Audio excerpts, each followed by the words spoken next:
Been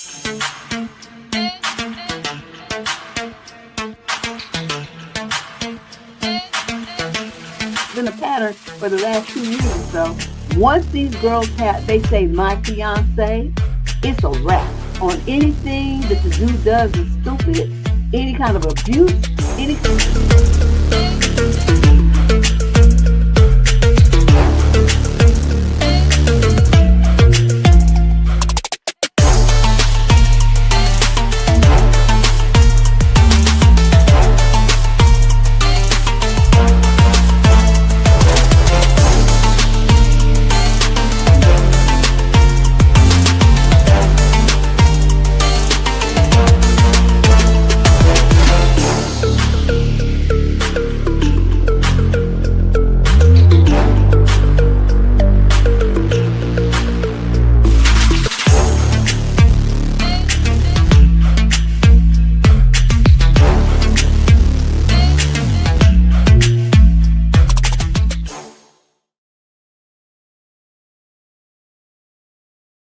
to unmute my mic. Welcome to day 3 of May Dayz. This is the final day of this fun. I mean, I've enjoyed it, but I will be happy when I don't have to sit here for 4 hours. I'm not even going to lie. But today we're going to wrap things up, but we're starting off the afternoon with our guest, Mark Shuler, and he's going to talk to you about dysfunctional communication. And you know, just judging by the advice questions that we get to here, that is something that a lot of people deal with. They deal with it in their own family relationships, parents and children, in the workplace. Pretty much in every relationship, we can all use a little help in making our communications better, clearer, and less fraught with tension and anxiety and conflict. So let me get Mark on here so he can introduce himself. Hey, Mark. Welcome to the show. Am I on? You are. Thank you. Great intro, by the way. That was perfect. It set the stage. I went, okay, I guess I'm in the right place here. Yeah. Anyway, so I'm Mark. I've got kudos. I've done all kinds of things. I pretty much lived most of my life in California, and then I moved to the East Coast, where I am now with my lovely wife Dawn, and anyway, yeah, and I've got all kinds of other things that I've done, and I could share some of those with you, except that we might get off track from the topic today. So, it may come to that because we just never know what kind of questions people are going to ask you. That's true. Anyway, but yes, I've been working on this one. This one's probably close to my life's work as far as the things I'm going to present today, because I have sort of collected these things and brought them into being over many years. And I was a psychotherapist. I will share that with you. So I bring a few things to discovery about how all these things work and what we can do about them. And now I will say also, these have been sometimes a half-day workshop, a full-day workshop with role plays, and a lot of things like that. So I'm going to condense this into an hour or so, and I'm going to try to give you enough of a feel for how it all works that you will get some value out of it. But just know that, and we've got an online course that I think is probably 16 hours as well. Boy. So there's a lot to this, but I still want you to get value, and I want to hear your questions. As we navigate this, if you have a burning question, then feel free to talk to Deb, and we can figure things out. And viewers, I'm gonna put a link where if you would want to ask Mark a question, be on the show, up on the stage. You won't be on video. It's audio only for the callers. Mm-hmm. Okay. Or you can type a question in the chat, and I'll put it across the screen for him to answer. So don't feel like you have to hold your question till the end or anything like that. He's already expressed that he's very interested in answering your questions as the presentation goes along. So feel free. There's the link. I just put it in the chat. So feel free to click that. All you need is a microphone on your a headset mic, or your phone with nice audio on it. Okay. So here we go. Let me get Mark You want to get your presentation going? Well, that's, now it says stop sharing, and I said, well, I'm not sharing yet. So Oh, what is okay. that? Well, let There me. we. Oh, you. Oh, That was yeah. Okay. that was So there me. it I'm is. sorry. I took There it it off the is. stage. I forgot. We're right here. All right. So are we ready to jump in to You are this? ready to go. I'm going to remove myself. Okay. Gosh, she meant it. She removed herself. All right. So this is dysfunctional communication styles in the workplace. Now, again, as Deb said, these happen in relationships. They happen all over the place.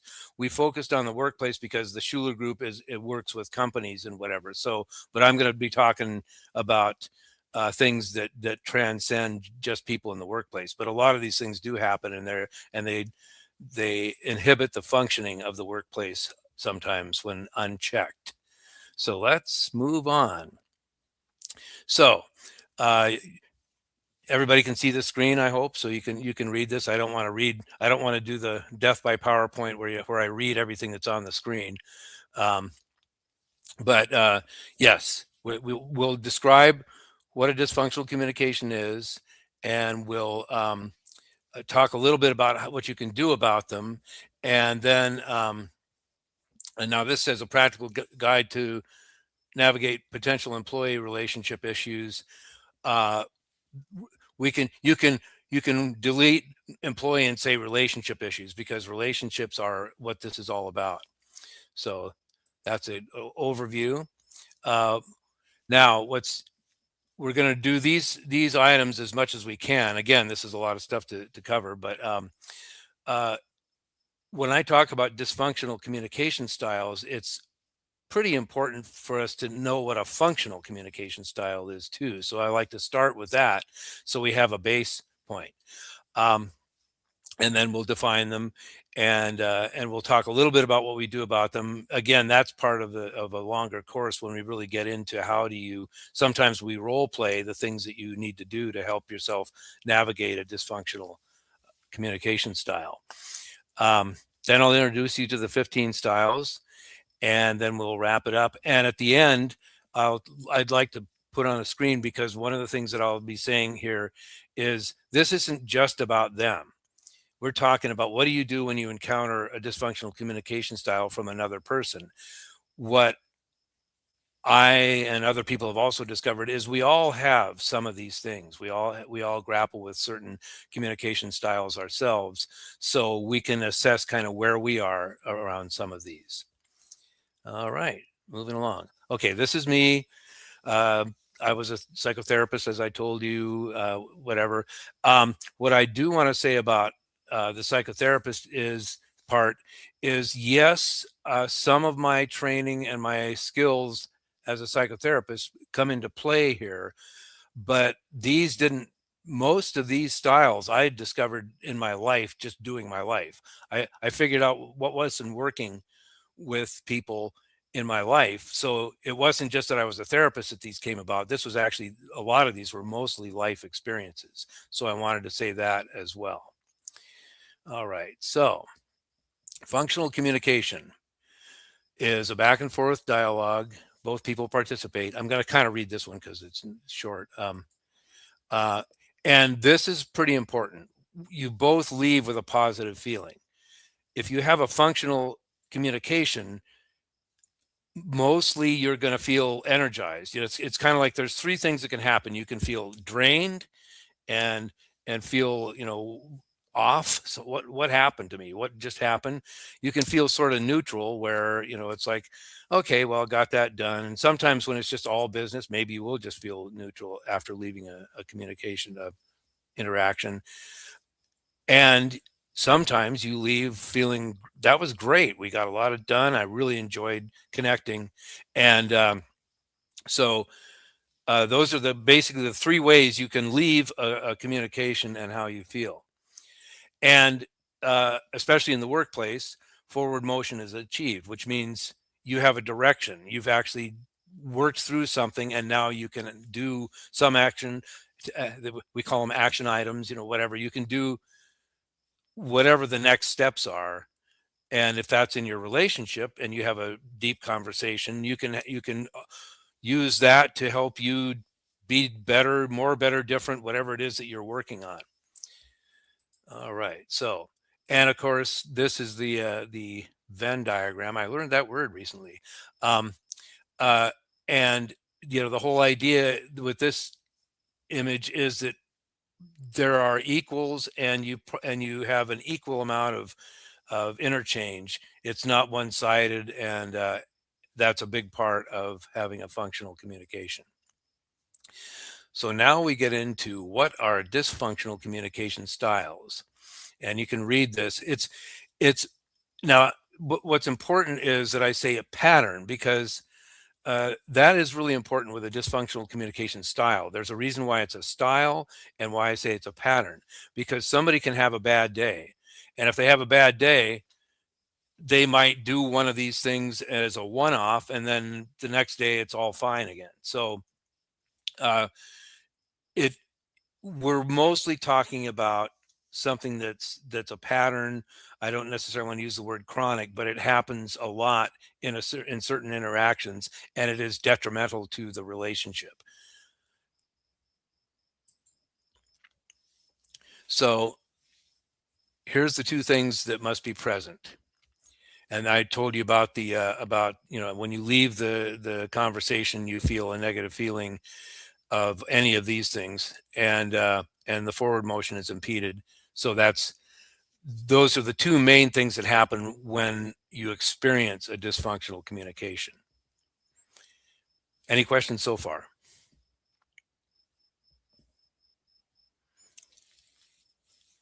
All right, I will move on. So, yeah, now why do we care? In the workplace, decreased efficiency and productivity, and it causes relationship or culture problems. And that's why we care. We would rather have a positive, uplifting relationship than one that bogs down and drags us down. So, this is a fairly critical part, because, and when I first started discovering these things that were happening, I often didn't really know what was going on. I just knew, in the example, I just knew that I left the conversation feeling off, less than, wondering what was happening. What just happened? And so what I finally started doing is looking back at those interactions and saying, okay, how were they? What were they? And so I began to identify, okay, here's what happened, or here's what didn't work. Um, and that was key to this whole system that I've created, because you've got to know what's happening. If A lot of times these things happen and we're just sort of unconscious to them. We know something's wrong, but we don't know what it is. And then you have to assess the situation. Once you identify that a dysfunctional communication style is present, then you have to figure out, okay, what now? What am I going to do about it? So those are two key factors in having a dysfunctional interaction. So here are some actions we can take. Do nothing. Like I said, if it's a one-off and they're having a bad day, then maybe it'll blow over and you'll be fine. You can actually talk to them. If you think that they're willing and able to listen to criticism, if you want to call it that, or to an explanation of what your experience was, then that would be a great thing to be able to do. Sometimes that's not really um, not so much possible, but just not realistic, because they may not have the listening for that yet. So buffers and boundaries and workarounds, this is where the deeper work that we do comes in, because this is where you defend yourself. Mainly you defend your emotional self. And that's because that's what's going to happen. You're going to get drained emotionally from these, is more often than most of the other things that happen. Now, leaving the interaction is obviously a good choice too. Um, and then ending the relationship is sort of the final choice, if that's what has to happen. If it's a workplace or deeper relationship, that might not be as much of an option. But these are the things that you can do about them, and depending on the severity of the dysfunction, you might want to go to the point of ending the relationship. if that's possible, and if it really seems like that's sort of the last resort. So here are the 15 dysfunctional communication styles that I have discovered or created. I haven't created them; I just discovered them. There may be more. I've actually had people who've had interesting experiences talk to me, and I go, "Oh, that sounds like it might be yet another dysfunctional communication style." So, but these are the ones that I've come up with, and they all have titles, and they have poster children, meaning I'm not going to tell you who it was, but usually it was an interaction that I had that that, that was a person that I remember, and I went, "Oh, remember that's what they were doing." So we'll just quickly go through them. Debate club, attack, parry, riposte, monologue, unauthorized declarations, making stuff up, conversation domination, shutting down of possibilities, psychological cycle of violence, injecting process comments, unsolicited advice, invalidating statements, stuck on a problem, class clown, non acknowledgement of communications, and contrary. And what's interesting about these is that some of them may seem similar, and they might be kind of in a bundle, but there are very specific things about each one of these that is different enough that I decided I wanted to talk about them separately. So one of the things that also happens when I do these presentations is sometimes when I talk about these things, and sometimes people have had these kinds of experiences, and they are like I was in the beginning. I didn't really know what was going on. I didn't understand exactly what happened. And then I had some aha moments when I figured out what happened. Well, sometimes when I'm doing these presentations, people will actually figure it out right then. When I talk about these, and I talk about the ways they manifest, they'll go, "Wait a minute, that happened with me. My coworker does that, or my relationship does that, or whatever." And now I have and sometimes it can overwhelm them as have a sudden realization. So I try to be aware of that too, so that if somebody has something like that, they can either let us know or whatever, and we can, potentially help them work through it. And then, of course, we also talk about how we all have these styles. And as we go through them, I'm going to talk to you about the ones that I still have to work on a bit. So now we're going to jump in. And I start with the psychological cycle of violence because this one is probably the most potent and the most lethal. And from the intro and from seeing what's presented here, I'm sure that the term cycle of violence is probably familiar to many of you. Um, the psychological cycle of violence, the most common place this happens is in management in a workplace.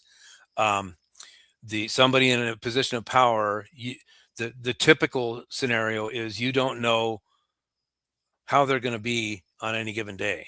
Walk into their office and they're going to either bite your head off or they're going to be fine and whatever. But people walk on eggs, and we've worked with several companies where they had this kind of a trauma, and we actually had to help the employees and the managers and all those people work through. When this person left, we helped them work through it, and it was not pretty for a while. I mean, they had some real trauma from some of these experiences. So this is the one I start with because this is the one that if this is happening, the rest of them pale in comparison, and something needs to be done about it. So attack, parry, riposte goes back to my days as a fencer, because these are fencing terms. And attack, parry, riposte is kind of like a complete engagement. In somebody attacks, somebody has to defend by parrying, and then somebody reattacks, which is a riposte. And so that's the analogy. The way this actually happened with several encounters is basically somebody would tell me I didn't do something, or they would make me wrong about something. And what I would have to do is say, that's not true, and here's why. So the attack is, you did this. The parry is, no, I didn't do that. And the riposte is, and here's the proof why I didn't do it, or here's what you're missing about this picture. And again, if this happens once, it's not a big deal. But if there's a pattern where somebody does this, it can be really draining. Um, and also, then you have to prepare for having this happen. So you have to be all ready with your parry and riposte to defend against it. So I'm going to move through these, and we can, like I said, you can ask questions at any time. And it looks like we I may have have. a question. Yeah, Sure. this is from me. Okay. Just listening to these behaviors seem to be pretty deeply ingrained in people who have the courage to bring them into the workplace. Do these people tend to behave in this manner in their personal private relationships as well? Or Yep. is this something that you tend to see only they vent at work? No, these are in they're, if they are ingrained. That's a very good question, by the way, because like you said, if they're willing to, which is an interesting word to use, but if they're willing to bring these into the workplace, then for sure it probably boils over, because this is a pattern of behavior. A lot of it has family of origin issues. There's a lot of different reasons why these things exist. Um, a lot of times they're unconscious or semi-conscious. There's some, you'll see, we'll be navigate different types, and there will be some where they're more conscious and deliberate, and some where they just do it because they were trained that way through family relationships and family of origin, whatever. So Okay. great question. And yes, it's very likely that if this happens in the workplace, it's also probably happening somewhere in the private sector. All right. I'll go back off stage. Okay. Thank you for that, by the way. That was great. All right. So, how many of us joined the debate club in high school or whatever? I mean, can I see a show of hands? I'm kidding. So yeah, there was this thing called debate club, and debate club was, it had rules. There was a coach. Everybody had their 5 minutes. If you watch political debates, there, they it's a very structured thing. What I'm talking about is when somebody behaves like they're still in debate club when they aren't. Typically, what happens is if there's some meeting or something where somebody decides, they all decide, okay, this is what we're going to do. This is how we're going to move forward. And there's this one person that just still feels like the issue is on the table, and they want to discuss it. So, you know, you're you've already said, okay, this is how we're going to do it. And this is true in a relationship too. Okay, we've decided this. And then all of a sudden they start going, but wait, how about this? Or what about that? Or, all that stuff. And it's like asked and answered. And yet they're still behaving as if there's a debate when something has been settled. That's when this becomes more dysfunctional. All right. So I'm going to move on to this. Unauthorized declarations. This one is interesting. Mark, you have a question about that last Oh, slide I okay. want to put across the screen I for you. think I can go back. Let's go back. There we go. Yes, debate club. This one. She says, how do you not shut down when you have a dysfunctional manager who has similar traits to an abusive parent? She tends to lose her voice. That is a really good question, and that essentially what there's several things you can do. The first one is to have good boundaries. One of my semi-active boundaries that I keep in my mind is, it's about you, not about me. Because if it's about them and not about you, and it's like a mantra. I say that sometimes when I'm in a difficult interaction like that. But that's one defense. The other thing, when you're talking about this and you lose your voice, and you remember family of origin issues, is practice. And that's why I say we do a lot of role plays when we have more bigger workshops, and we will gently nudge someone into having better boundaries, because better boundaries is really where it is. Buffers and boundaries are important because they they will prevent you from being as affected by the energy coming at you. And but that's a practiced skill. And in a case where you have a dysfunctional manager who has similar traits to an abusive parent, that can be a big trigger. And so, yes, you would probably need to work on boundaries and also try to explore the similarities. And then what have you done to uh, what's the word? There's plenty of words here, but what have you done to resolve the issues that you had with that parent? Have you talked it out? Have you talked with a counselor? What have you done with that? And if you've gotten any traction as far as your own well-being in that way, then you probably would need to apply the things that you learned when you're in a very similar situation, except that it's in the workplace. So I hope some of that is helpful. Yeah, I think that was an excellent answer. Thank you, Mark. All right. So where were we? Okay. Unauthorized declarations, and some of these are more insidious. Some of these are like this one can be this one can be a pain or whatever else.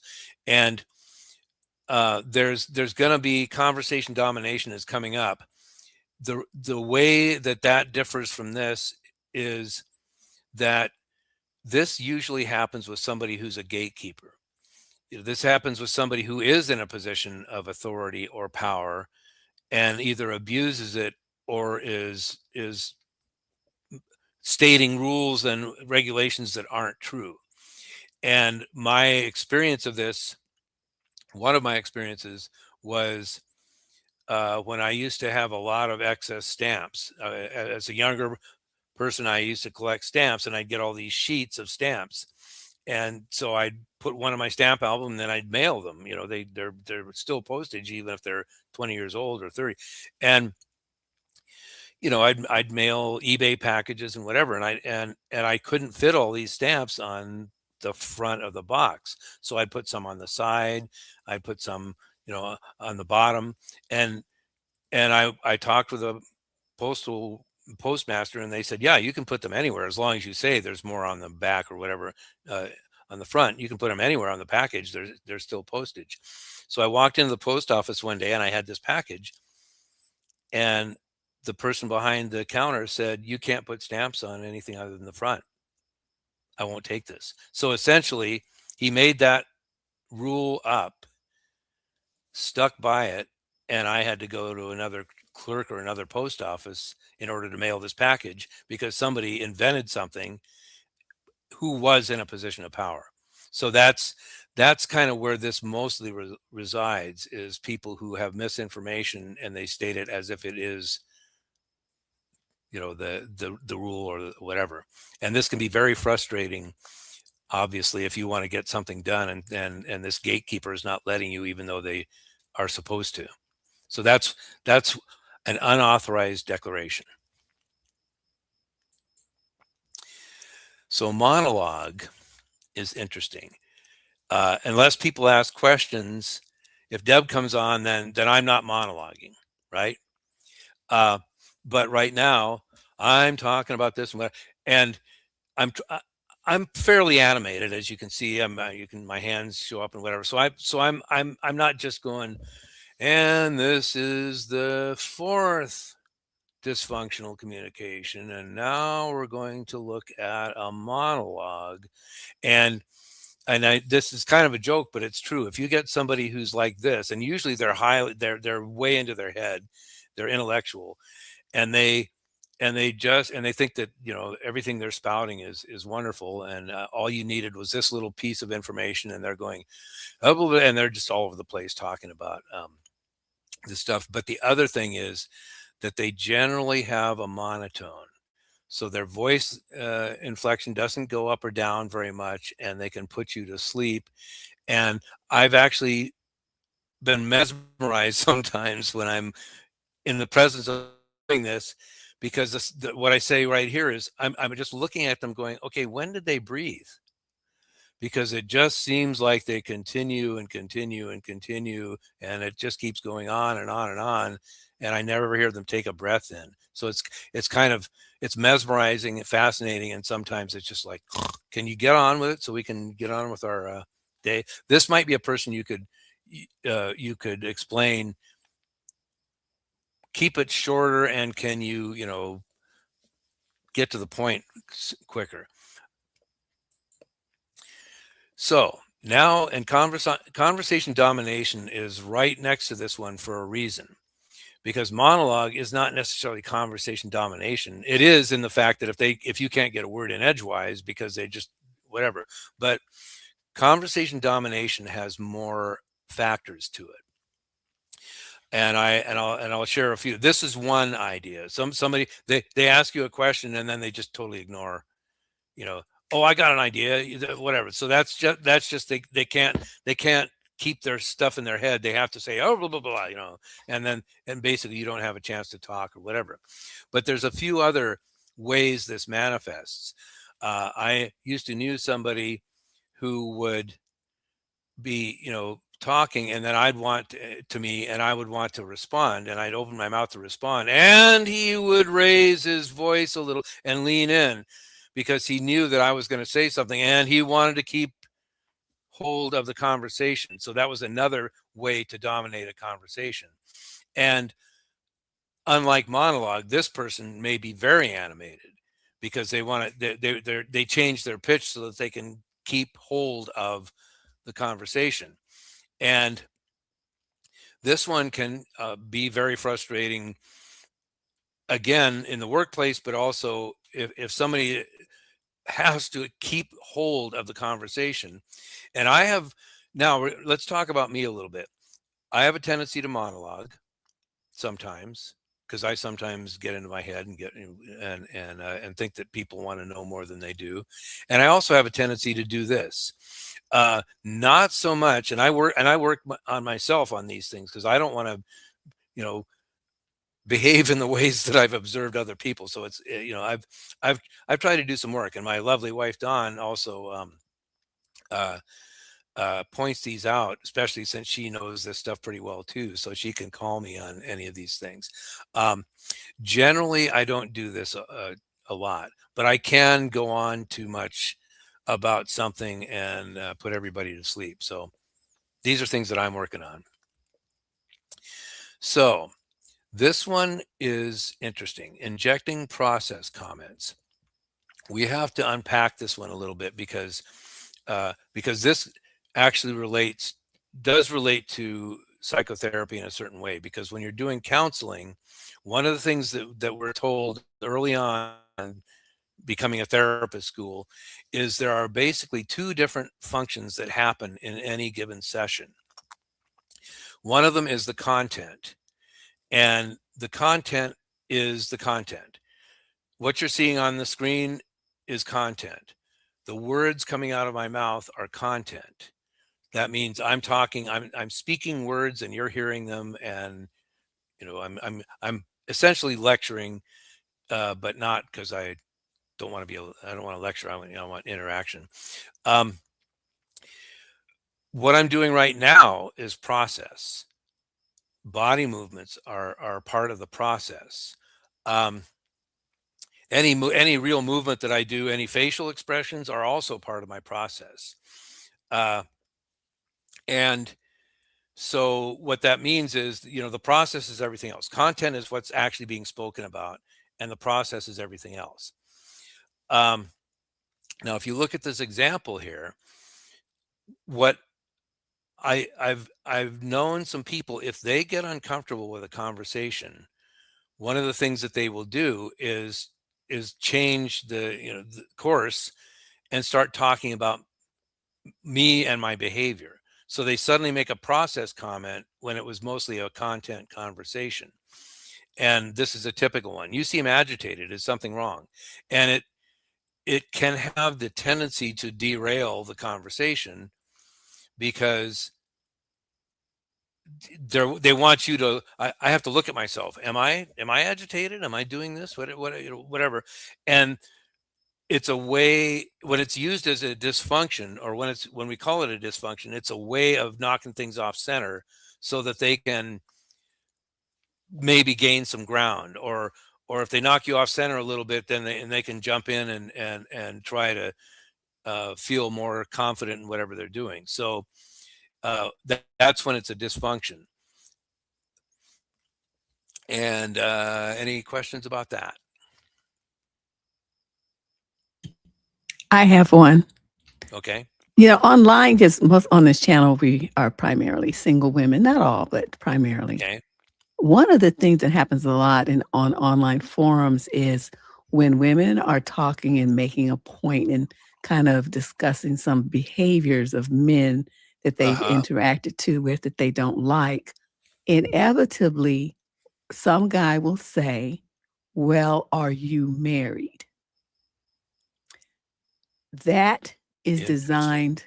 It seems like they're trying to put the woman down, like she's not qualified to have an opinion about anything to do with how men treat her or talk to her because she's not married. Have you heard that? Oh, that's interesting. Actually, I haven't heard that specific thing, Oh, but Mark, it but happens all but the I think time. I think you are. I mean, you. So what that is kind of a bridge between process and content, because they're discussing a status. They're basically saying, okay, and that probably is defensive too, for sure. But they're saying, if you're, I'm decreeing that if you're not married, then you don't have the right to talk about these things or whatever. Um, yeah, so that's very interesting because it's not a process. They're not saying, are you upset, or are you this, or are you that? They're saying, do you have this status? And if you don't, what right do you have to say blah blah blah? Correct. So that's It reminded me of what you said about, having to switch gears and start analyzing yourself instead. It yes, triggered that thought in my mind, is that that's what they do to make the yeah, woman start thinking about, well, no, I'm not married, but, and so there you go. yeah. So what? Um, I remember one of the things that happened in my a lot of times in my therapy practice and doing family therapy, uh, was somebody would say, well, do you have children? And they would either say it to me or they would say it to somebody else. And the answer, if you don't have children, the answer would be no, but I was a child once. And anyway, and that can derail the situation. But yeah, it's like, if people are talking about interactions that happen with other people, male, female, whatever, uh they have the right to talk. I mean, that's real. It doesn't, Right. you don't have to be qualified to talk about that stuff. So that's a really interesting thing. And it's Yeah, a well, I see, I was able to enlighten you with something new. Yeah, yeah, in the that's great. See, online community, I'm this gonna come up happens with a frequently. I'm gonna come up with another dysfunctional communication style. I mean, I might. I mean, that's because what they're doing is saying you don't have the status, you don't have the chops or the status to do this, Right. and that's a very interesting thing. So thank you. You've actually, I told you that people share stuff with me that is continuing to expand the uh, the range here. Oh, well, we But learned yes, something from each other. but specifically, like you said, it is almost always designed to knock somebody off center and put them on the defensive. Okay, I'm So going away again. excellent. Okay. All right. So making stuff up is interesting. And I kind of do a paragraph here because I really want to clarify, um, because lying, when people say somebody's lying, the connotation, at least in the modern age, at least my experience, is when somebody says that somebody is lying, there's an implication that they're doing it on purpose. And sometimes people do lie and they think they're telling the truth. So so I think this one's a little broader. Deliberate deceptive lying is one way that, I mean, because obviously if they make stuff up, if they deliberately make something up, then they're deliberately lying. Uh, if they just think that they're right, that's still making stuff up, and it still causes problems. It's just that there's those two things. So that's why I don't call this lying. I call it making stuff up. Um, but it can be very damaging in all kinds of ways, obviously, because if you believe somebody and it's not true, that will cause problems. So that's definitely why I include this, because you can be, and again, we'll go back to the workplace, but it happens in relationships too. But in the workplace, if somebody lies about something and it's important, then something may not get done or something may be missed, and then who gets in trouble? The person that didn't do what they were supposed to because somebody told them they didn't have to or whatever. So that's where it is there. Obviously, lying in personal relationships can have a lot of other ramifications. So this one is an interesting one too, because uh, I found where I found this most is when you're dealing with um, places like customer service. If they if, if they are uncomfortable, or if you're saying this doesn't work or this isn't happening or whatever, and where I find it mostly is this one's more of a like an email communication where you have bullet points, and you say this didn't happen, or this is a problem, this is whatever, and can you look into this and whatever. So there's like a shopping list of stuff. And my experience when I've done this at times is they'll answer half of the questions or half of the inquiries and pretend like the rest of them didn't exist. And then I have to go back and say, did you see this? Whatever. And a lot of the times it's because they don't want to deal with something. They don't want to deal with it. They don't want to have to deal with it. And so one of their first defenses is pretend it didn't happen, or pretend it wasn't there. And so can be an irritation. It can also halt action. Um, so that's, like I said, I found this one when I was mostly dealing with people with customer service, or with companies that really didn't want to admit something or look at the problem. Shutting down of possibilities. I think most of us have encountered this at one time or another. you know uh, Impossible, won't, shouldn't, can't. It's the way it's always been done. All these things are, and then yeah, I added, we tried that already and it won't work. That's a classic. um because somebody's going to say, yeah, it won't work. We tried it, it didn't work. And basically what they're saying is, I don't want to revisit this, and I don't want to waste my time doing something, even though whatever times could have changed. There's many ways why what somebody's asking could work, and yet they're just saying, nah, it doesn't work, it never worked. And so this one really does inhibit a lot of things. If somebody just says, no, that's impossible, or it won't work, and uh, we can't do it. And I've encountered this again. Sometimes this happens, if it happens in a person who's got more authority, then it almost becomes similar to unauthorized declarations. All right. Okay, who has not had this one? Um, like I said, I can see a show of hands, but whatever.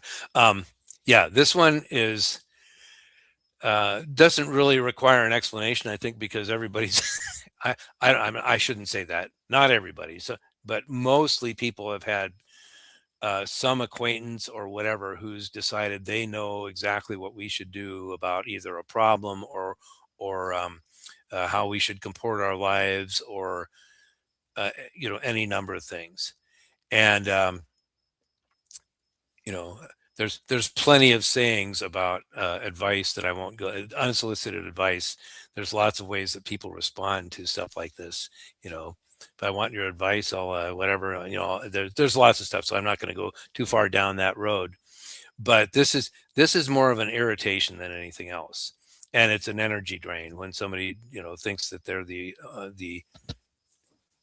overall universal authority on everything, and so you're going to absolutely want to hear how they think you should do your life. This one is a little more serious. Invalidating statements are often associated with people who have, to some degree, narcissistic personality disorder. And invalid statements are very similar to the process comments, except that they're very specific. Nobody thinks this but you. That's one of them. There's hundreds of them. I was just kidding. I was only kidding. Don't take yourself so seriously. The list is almost endless, but this is all about making you less than, demeaning you, putting you on the defensive. And it's very common with people who have a little bit of narcissistic or a lot of narcissistic traits. So this one's often tending more towards ending the relationship or get away if you possibly can, because this is really demeaning, and it can drain your emotional energy greatly. And I've encountered people, once I've talked about this one, I've encountered people who we actually did a presentation in DC at a school, and some lady ended her relationship after hearing me talk about this. So, and she just said, yeah, she just saw what was happening and how it manifested and said, this is non-functional. So yeah, this one's no joke if it's happening in a relationship. This one has a poster child of an event. Well, it was an event, but we worked with this person for a while, and it's similar to debate club, but this person just really, what happened is we fixed the problem, right? We fixed it, and she couldn't let go of the problem. It's like we said, okay, we're going to do it this way now, and that'll resolve this particular problem. And she just kept talking about the problem as if it still existed, and what are we going to do about it? And it again, it was irritating, and it took a whole lot of energy for people to say, what are you talking about? What and she and then she, okay, I'm sorry, and then she would start talking about it again. And so that's gained a place called stuck on a problem, when somebody really can't get past something and then projects that onto all the people involved. All right, so here's another one that I am guilty of. And this one, I don't know if it probably, I mean, we experienced this in conferences and other things where people, uh, and sometimes it's a forum where that's not important. Um, but if you're having a serious discussion and somebody's uncomfortable, they can derail what's going on, and everybody laughs. I mean, they can make people laugh, but they've also derailed whatever everybody has to get back on track and figure it out. And I actually have a clip, and I wasn't sure to share it today. It's a clip from from a movie called Runaway Jury. And John Cusack is he got on this jury and whatever, and it's about gun control. And this guy jumps up in the middle of being vetted for the jury because they say nope, you're out, and he said I will be heard, and he jumps up and he smears blood on himself, and they drag him out of the courtroom. And John, after the silence that ensues after he's gone, and John Cusack says, well, I guess that's lunch then. And Gene Hackman says, would somebody please add class clown to Mr. Easter's ever increasing resume? Now, that was actually what's interesting about that little moment is that he did it on purpose. He did it on purpose to do just that. So it wasn't like he wasn't uncomfortable. He was trying to steer things in a certain way. So it's kind of not really what we're talking about here, which is just somebody feels uncomfortable and they do something to derail things, and because they think they're funny and whatever, and it's inappropriate times for this. Hey, there's Deb Hey, again. I'm back because you have another question. Okay. It refers to the previous Oh yeah. slide. I was a little slow on the Okay. pickup there. All right. That's great. Let's go back to that one. That's a really good question. What I think it probably goes back to family of origin mostly.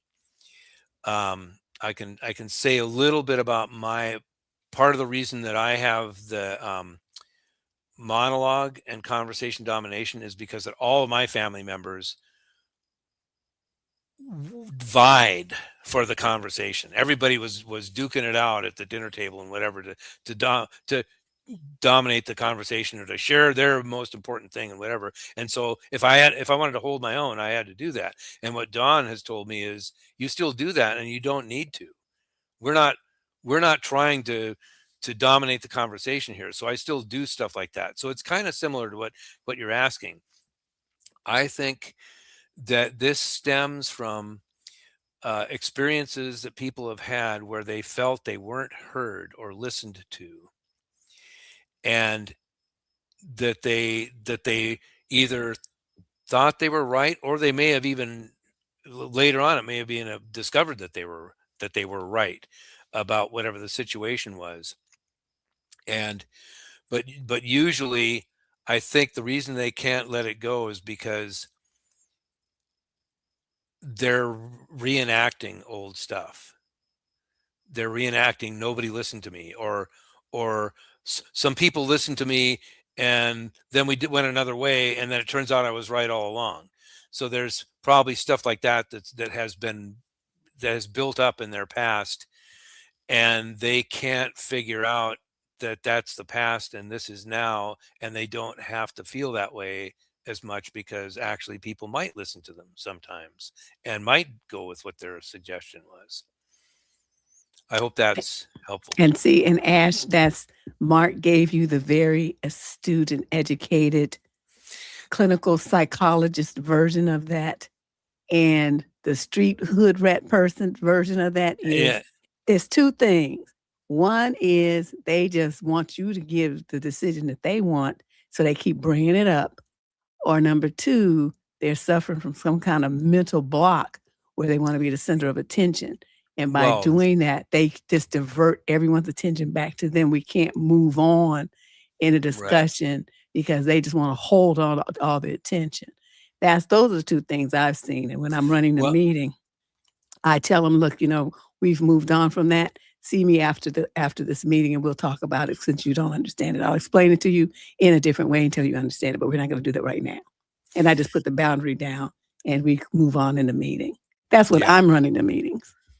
Yeah, I mean, I did give the kinder, gentler, it's just they had all these problems when they were growing up, and it's like, and you're probably right. But the thing is that you're also right that they want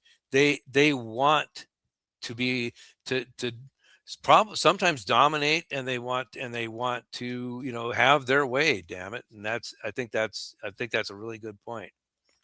Okay, I'm going to go away again, Mark. Okay.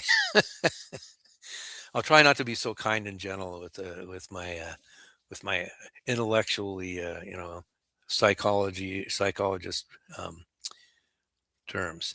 So class clown, yeah, it's these all have they have similar sources, and the class clown is again insecure, and they don't like that feeling. I mean, when class clown is a dysfunction, I need to remind people there's times when it is not necessarily a dysfunction. Um, uh, and this is their tool. It's kind of like going back to stuck on a problem. Stuck on a problem is this person's tool to try to keep in charge or try to be heard or try to stay, relevant. And the class clown is using a different tool called class clown, but the same thing. I want to knock this thing off center so that I can feel powerful again, or so that I don't feel defensive or less than. Okay. And then I think we're getting close to the end of the dysfunctions here. Um, Contrary is another interesting one, and we've encountered people like this, and this is odd. I mean, these, like I said, you could cluster these as somewhat similar, but there are characteristics that are slightly different. And contrary is when they deliberately and knowingly take the opposite stance, even though they may not believe it at all. They want the conflict. And I could go back to my kinder, gentler family of origin thing, and it's like they wanted the conflict, they wanted the drama or whatever. um but again, it's mostly about wanting to either be right or relevant. And we've again, there's a poster child for practically every one of these, and this was a person who my wife Dawn knew, and she would just come up with the most ridiculous things. I'm trying to remember um we were talking about moving, and how it's tedious and it's stressful and whatever, and this person said, "Oh, I love moving. I'd like to move more. I love doing whatever." And it's like, and we knew that was not the truth, because we knew her enough to know she didn't like moving any more than anybody else, but she said it because she wanted to be directly opposed to what our conversation was. So that would be a contrary. Say whatever you used to be against or different. And I think, where are we here? Yes, there we are. So now, couple of things. I said I'm monologues, sometimes unauthorized declarations, and class clown. Those are kind of my major ones. One of the things we discussed with my wife Dawn is she does inject process comments, but she does it in relationship with me, and sometimes it's appropriate. So, and that, I think I want to go overall say sometimes these things are appropriate. Sometimes they aren't dysfunctional. They actually, in some odd way, there's a few of them that probably aren't. Psychological cycle of violence is, one of those that, yeah, find a way for that to be okay.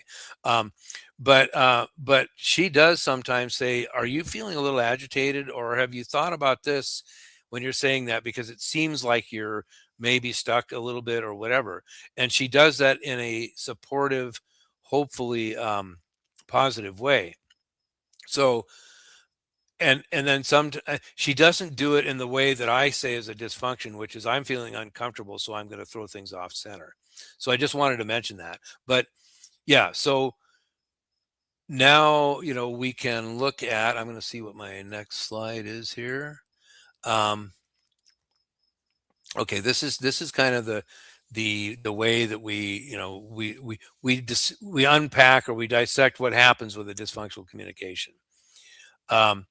And first of all, we have to identify, as I said, as we said earlier, and then we might want to look at the motivation.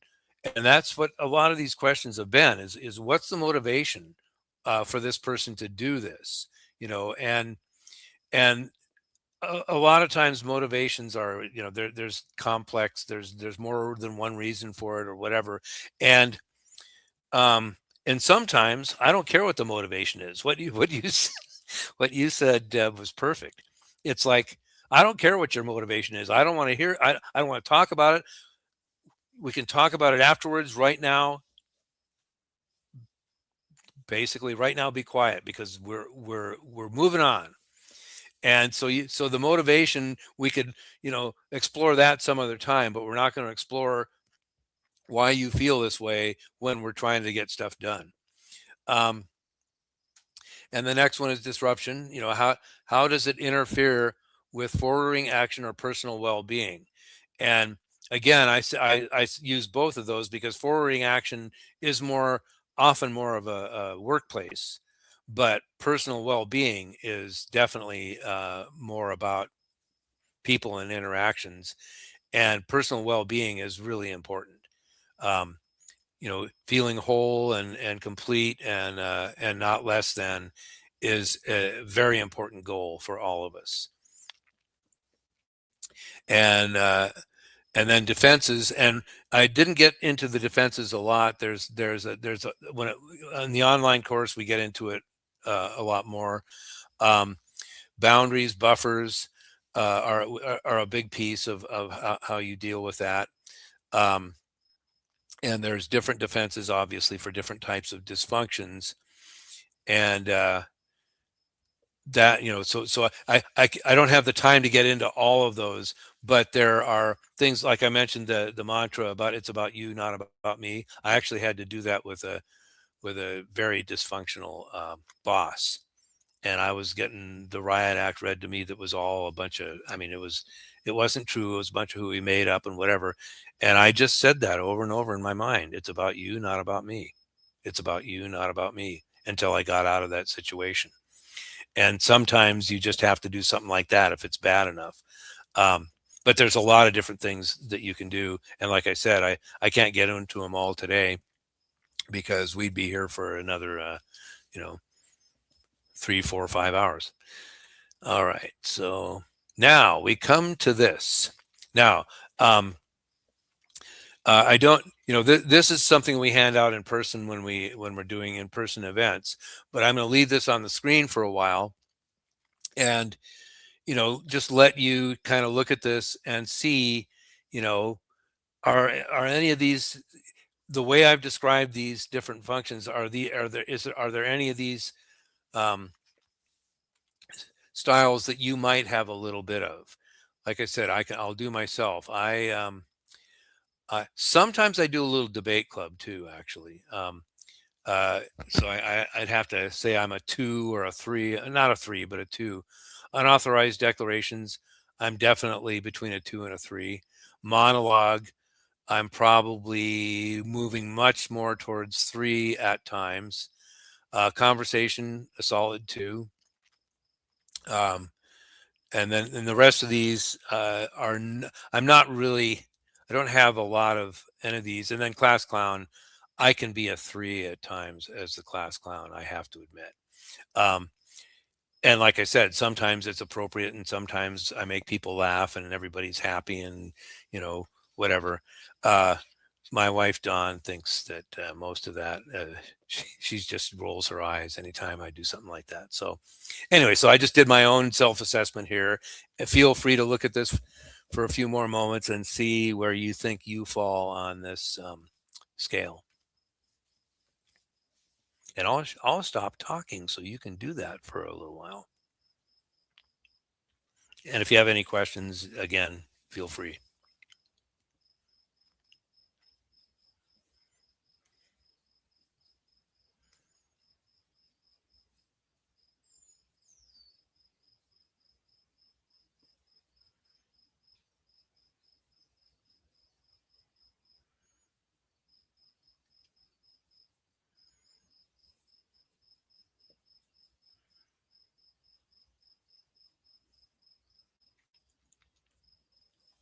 I feel like I should have a timer here or something. Okay, time's up. No, Well, we can let them, continue looking at Yeah, it and let they want to.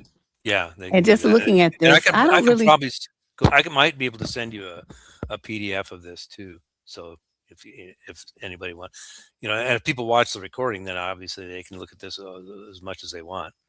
Oh, Anyway, go yeah, ahead. that's true. Go I ahead. was thinking, I was looking at it thinking, because I really, at this old age, I started working when I was 16. Uh-huh. And these are things, I learned through either grandparents or just life experience watching other people make mistakes. The Mhm. only one that I kind of do in that environment or really anywhere is the shutting down of possibilities. But Ah, it's not okay. really possible. Well, this is how I do it. So someone will say, "Okay, I wanna do such and such a," and I say, "Okay, well, what is your plan? How did you, think that's gonna happen?" So Uh-huh. then they tell you, and then I think about it. I say, "Well, did you consider what about this and what about that? Mhm. Yeah. And did you think about this and what well, I don't know, this part here, that might not work too well because of blah, blah, blah, blah." So I'm not really shutting down the possibilities totally, but they Uh, probably feel like I'm raining on their parade. nah, I mean, they could feel that way, but what you described, you're giving some outs. Shutting the the personalities that I've encountered that do this, they don't give you any out. They just say, "Sorry, off the table, won't work." And you're Oh, saying, "Have you thought about this? Have you thought about that?"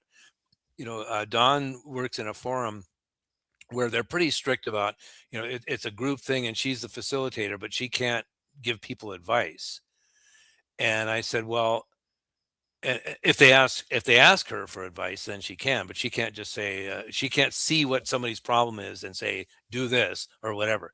And I agree with that because when I did group therapy, yeah, I'm not I'm there to help facilitate the thing, but I want the people in the room to be able to help each other out because that's that is much more in my opinion, functional. But doing something like you said, have you thought about this? You're not saying you should do this. You're not giving any direct advice. You're saying, have you thought about this? Is there, what about this piece of this? Do you think you're really ready to, those are uh, avenue giving. They're not just, sorry, off the table. I see. I just thought they might feel that way because, they're coming to you and they want you to be as gung ho and Right, enthusiastic and positive about whatever it is they're talking about as they are. But right, I operate my life on the theory of what if.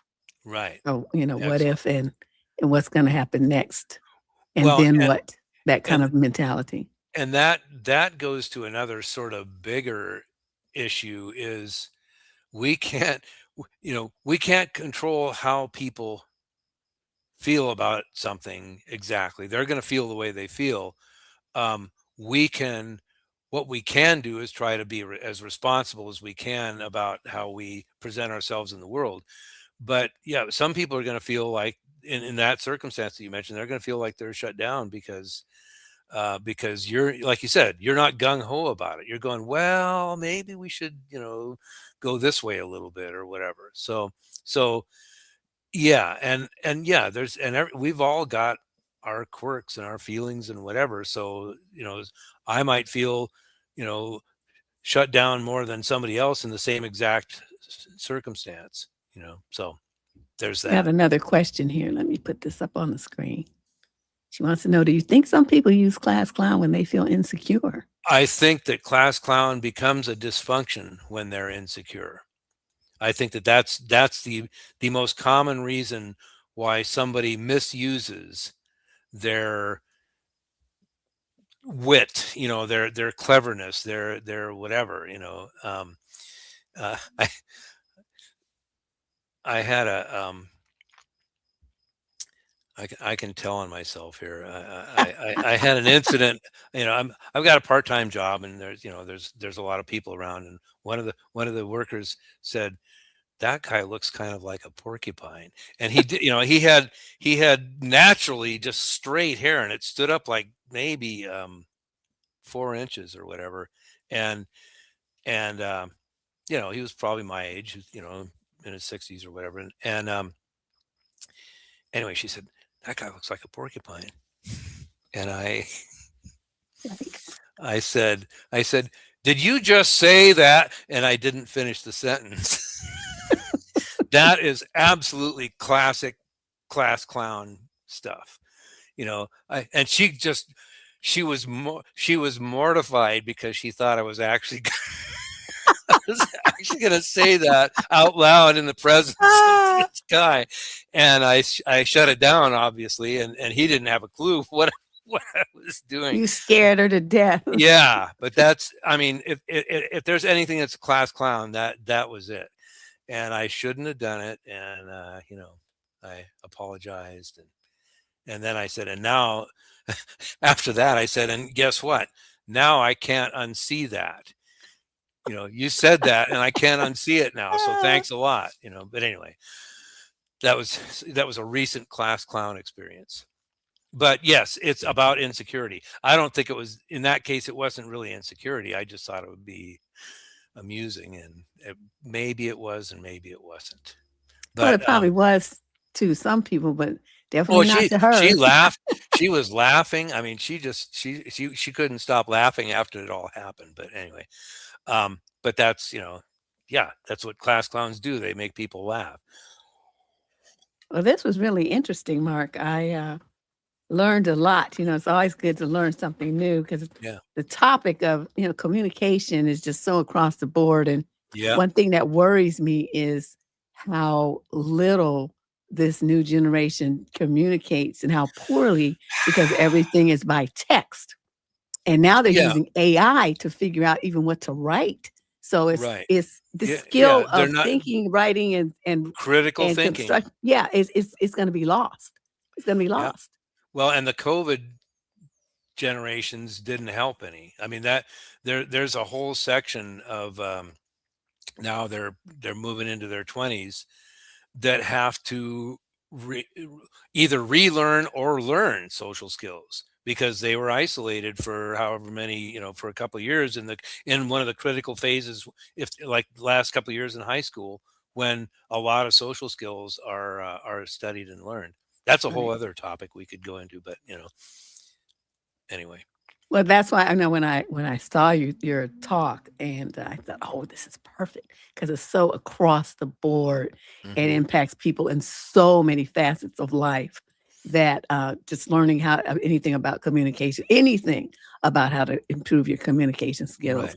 I thought would be helpful. So I really Well, appreciate you being able to spend some time and coming on the show and talking to and people. you'll see the our copyright down here. Basically, that's what the Schuler Group is mostly about, is communication. And Do you have and another slide with your contact information I on it? think I do. Yeah, Yeah, this perfect. is Q&A, Schuler Group, find out more. Yeah, schulergroup.llc.com.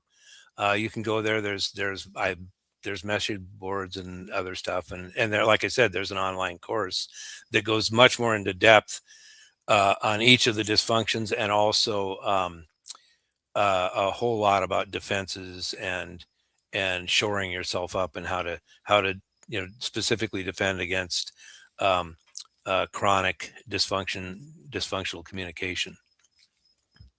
Excellent. I actually can't see whether this is the last slide or not. I think it should be, but we'll see. It is. It is. There we go. Perfect. Anyway, so Okay. there it is. Mark, thank you so much. That was excellent, excellent, excellent. I do what I can, but yeah, and it it's like, and this was, like I said, this was a lifetime of collecting these things. Thank you, whatever. Yeah. Uh, uh, remember laugh tracks? And Yes. I hope they still don't do those anymore. But anyway, and I really like this forum. I mean, I love the fact that I've got this little kind of. It looks like ancient TV. It looks like a 50s TV screen. Oh, the little shape. That's true.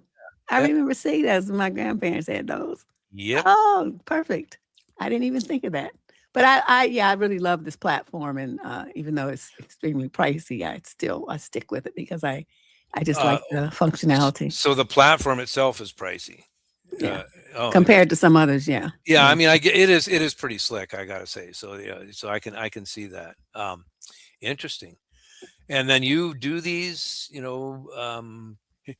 You can do a shameless plug too, if you want. I mean, everybody probably already knows you, but I don't know all about your what you do yet, except I've Oh, got a pretty good clue from your opening presentation. yeah, that's what I've been doing this since I was in my 20s, so it's been Wow, like 30 something years. wow, there you And, it started, when I did an internship when I was in college at a newspaper, and a woman mhm. was doing the advice column, and Oh, she interesting. walked in one day and said, "Oh, I'm leaving the state, I'm getting married." And we were on deadline, and they were saying, "Well, who's gonna do the column?" And here I am, all of 19 years old, I raised my hand, "I'll do it." And There I you did it go. in my own little style, and people loved it, so I kept doing that until I left Houston, and, Wow. it kinda went on from there. So it's something that I seem to be pretty good at, just my logical thinking, no nonsense, very strong boundaries kind of personality. Yeah. So and, Excellent. I try to, share that kind of strength and knowledge with the young ladies now because this low self-esteem is just prevalent, it's like epidemic. Yep. And so I really work a lot with young women to try to help them come along and be a lot stronger people. And, That's so I've been doing that for great. decades. Yeah, I should let you know a little bit about why I decided to become a therapist. It was later in life, actually. It was probably in my mid 30s. But I talked with a few friends and a few people, and one of them said 20 minutes with you is worth more than hours with my therapist. And I went, really? And then I went, well, maybe I should look into this, become a psychotherapist thing, and did the whole ended ended my upper division and a master's degree and did the whole route. Oh, you're And good at it. I can see where you would yeah, be you and now I do more of this kind of work, and I also do I apply a lot of what I learned to the work that the Schuler Group does with the people in companies. That's how we work. But anyway, all excellent, righty. excellent. Well, I'll let you go and enjoy the rest of your afternoon with Okay. your deliciously wonderful, beautiful wife, Dawn. Yep. Thank you so much for inviting me, and this was great. And I learned, and I'm going to look into that bridge between content and process and labeling somebody, saying you don't have this degree, you don't have this whatever, therefore you can't say this. Right. That's a whole very interesting thing, and I might look into that. And there may be 16 dysfunctional communication styles at some point. All right. All right, Mark, I really enjoyed having you on. You So take we will care. talk soon. All right. Bye Okay. for Bye now. bye. Yeah, we often have guests on here, but I really enjoyed his talk. And it was a bit long. I was happy he was able to give us so much time because, when I was begging around for people to come on the show, I only asked them for 30 minutes because, they're not getting paid. And I mean, it's good as, they get to plug their book or whatever they're doing. But I just thought it was kind of rude to say, "Yeah, I need you to come on for an hour and a half." And I wasn't going to do that to anybody. So, like 20, 30 minutes just to, kind of give us an introduction. But Mark, was here for an hour. And so, but his stuff was just so good. And I hope you guys that watched the video that were here today, as well as those of you who watch it in the future on the replay, are able to learn something about how to communicate better in all of your relationships. As you notice, he related it to not just interpersonal romantic relationships, but work relationships. You can also use it with your family, friends, neighbors, whoever, anybody that you come into contact with. There are likely to be some dysfunctional communication patterns because people they are not you. Okay. They were raised differently. They have different values. They sometimes come from different cultures and they have, different languages and things are different. So you're going to run into people that are going to communicate in ways that fall within these patterns of the dysfunctional communication style. So at least now you'll be able to identify it and maybe it won't hurt your feelings as much because you'll be able to say, hey, I know what you're doing. This is not right. This is not fun. Don't talk to me crazy like that. Yeah, this was good. I mean, it was only 3, it was only 3 days. Not like February, 28 days of people coming through here. I was like, every February, the week after, I would just have to lay on my bed and stare at the ceiling because I would be like in a coma. So anyway, I'm going to take a little break while you guys get some water and stuff. I'm going to do the same, and then I'll be back.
Okay, I'm back.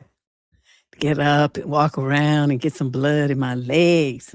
My legs was so anyway, that was great. So that was our last guest for May Dayz. So now let's change gears. Let's do a couple of advice questions. And I'll also be inviting you guys, if you want to, you have something that you want to talk about, or you have an advice question that you want me to answer here on the air, here's how you do it. Just click that link, and then I'll add you to the stage, and then you can ask your question. I have my microphones here. so I could hear what you say. I will plug them in if you call. So, feel free, because sometimes, I admit we have the advice questions, and we try to do as many as we can do, but sometimes it'll be a couple of weeks before somebody gets their question answered, because I only do 25 a week. Sometimes like 26, 27, but not that many. So if you have something that's coming up, like, say something, a problem is going to be an issue that's going to be a problem for you this weekend, call in. Just click that link there. And, all you need is your phone or a tablet or something with a microphone so I can hear you.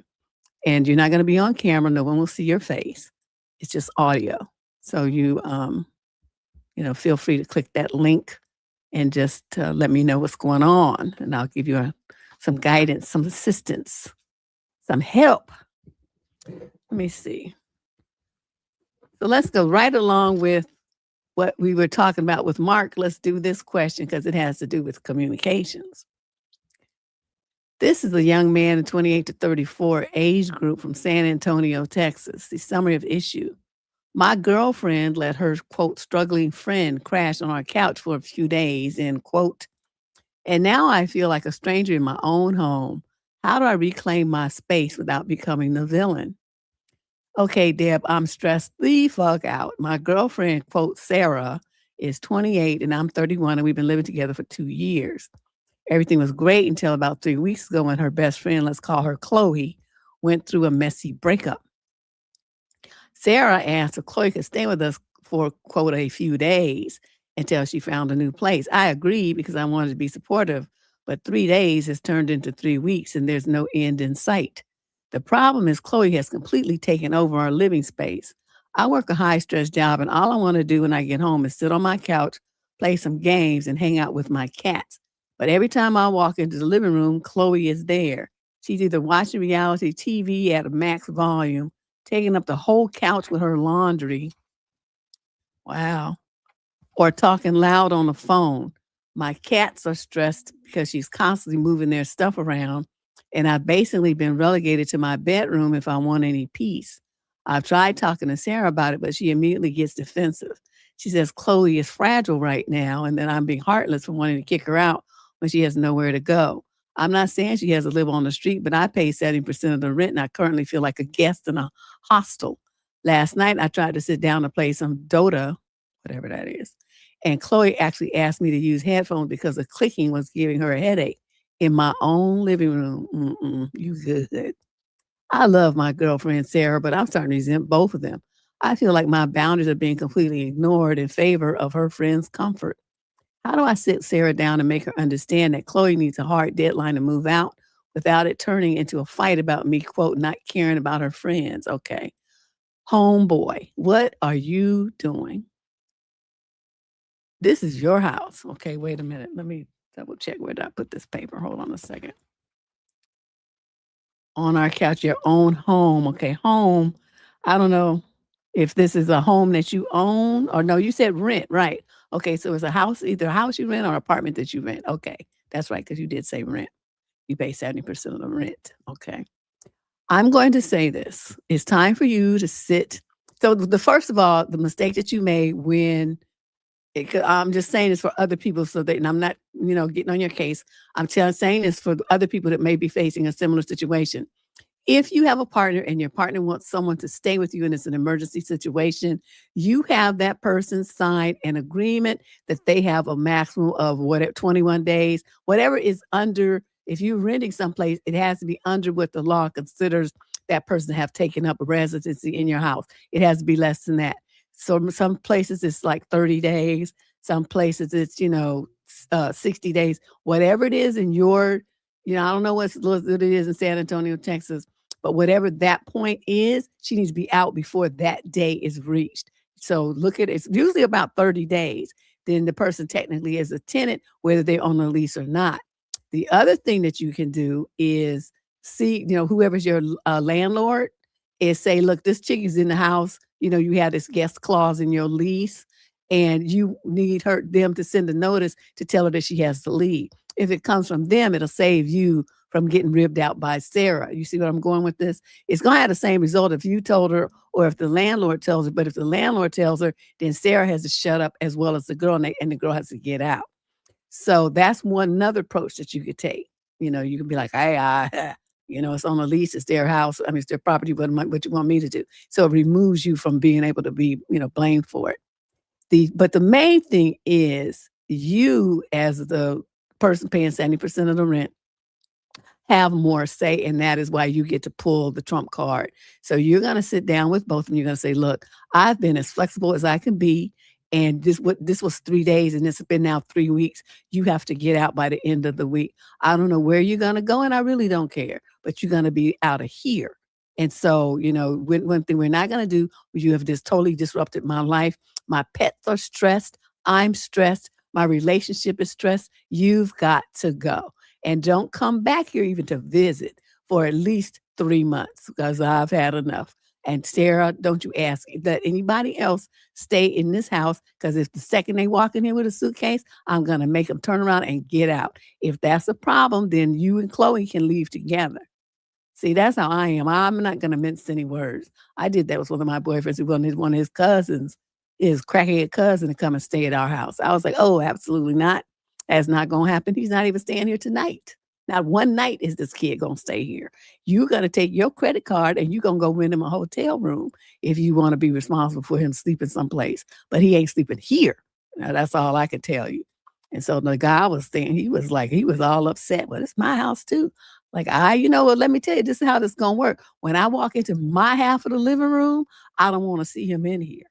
And so, and I was young too, and I just had much attitude. Can you imagine?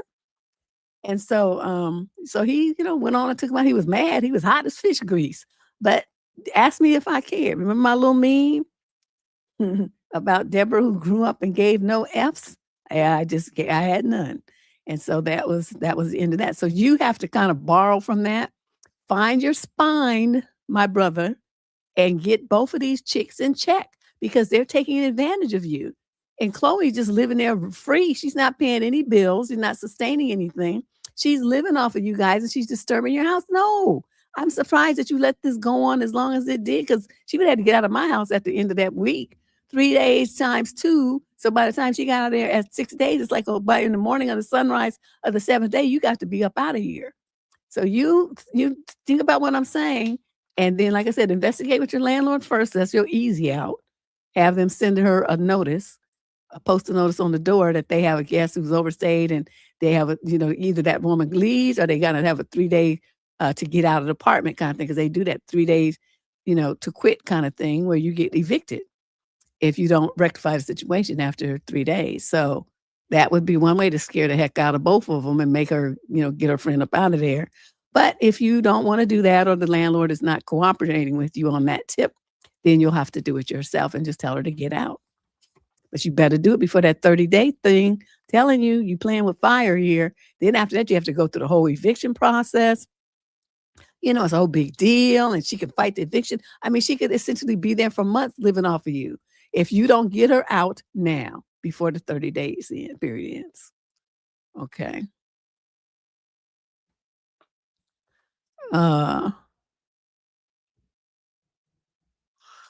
Okay, this one's kind of spooky. This was question number 40. I'm kind of skipping around because this is one I skipped yesterday. This young lady's 18 to 21 from the UK. The guy's 22 to 27. She says, I don't know what to do after my boyfriend made a disturbing comment to me. Dad, my boyfriend said something horrific recently, and I really don't know how to proceed. For a little context, we've been together for nearly a year now. He's pretty caring. There've only been a few moments where I felt slightly pressured into doing nook-nook type acts, but nothing to the point of feeling forced. We haven't been able to sleep together due to some health reasons. Despite this, he still lets himself get riled to the point of, not flat out telling me. No, he says, flat out telling me he thought about R-ing me.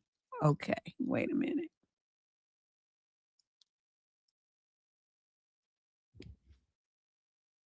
Did you hear this?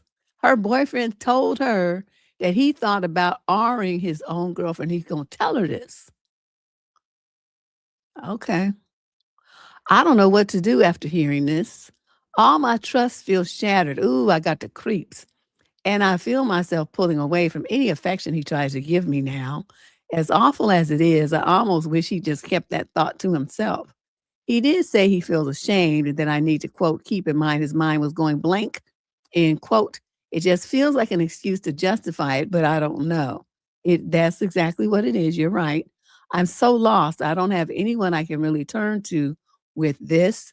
How should I even proceed? I don't know if I save myself the heartache and leave now or risk things getting worse and staying. I'm going to say this: you're very young, and I want you to understand this concept here. People don't talk about things that they're not thinking about. And the thing for a man who's supposed to be in a relationship and love you to think about that he's going to force you to do something against your will like that, which, could essentially hurt you since you're already having health concerns. I mean, it could, like, you know what I mean? Like hospitalization hurts you. Then I'm wondering why you're still there. When he went to work and was gone, I would be calling my friends or the nearest mover and saying, "Come and get me up out of here. I'm gone." And then go to a friend's house, back to your parents' house, rent a room somewhere. I don't know what you need to do, but you need to get away from this man. This guy cannot be trusted. Anyone who would think any kind of deviant thing like this is somebody that you don't need to be with. This man is psycho. Okay, he's crazy. He's out of his mind. He's something wrong with him. I mean, seriously, seriously wrong. Woof. Get the willies. I don't know. Where's my advice questions? Is this them? No. Where did I put them? Oh, here they are. Look at this big wad of paper. Because there were 85 questions to start with, and I'm down to question number 43. I'm starting with question 43, rather. Woo! What would you guys do if your boyfriend, just out of curiosity, ladies, you had a boyfriend and you couldn't do nothing because of a health issue, and he gonna tell you that he had thought about R-ing you because he was, that much of a horny toad, that he thought about R-ing you and knowing it was gonna hurt you because you got some problems going on. You're in a medical situation. And he thought about R-ing, and he's gonna tell you that. What would you say to him, or what would you do? I'm very interested. Just type it in the chat. I want to know how, am I the only one who would be like up out of there like within minutes? Because I'm like, man, your mind is twisted. I got to go. I don't know. Oh, yes. I found, I went on here and I realized I forgot I had all these little soundbite things.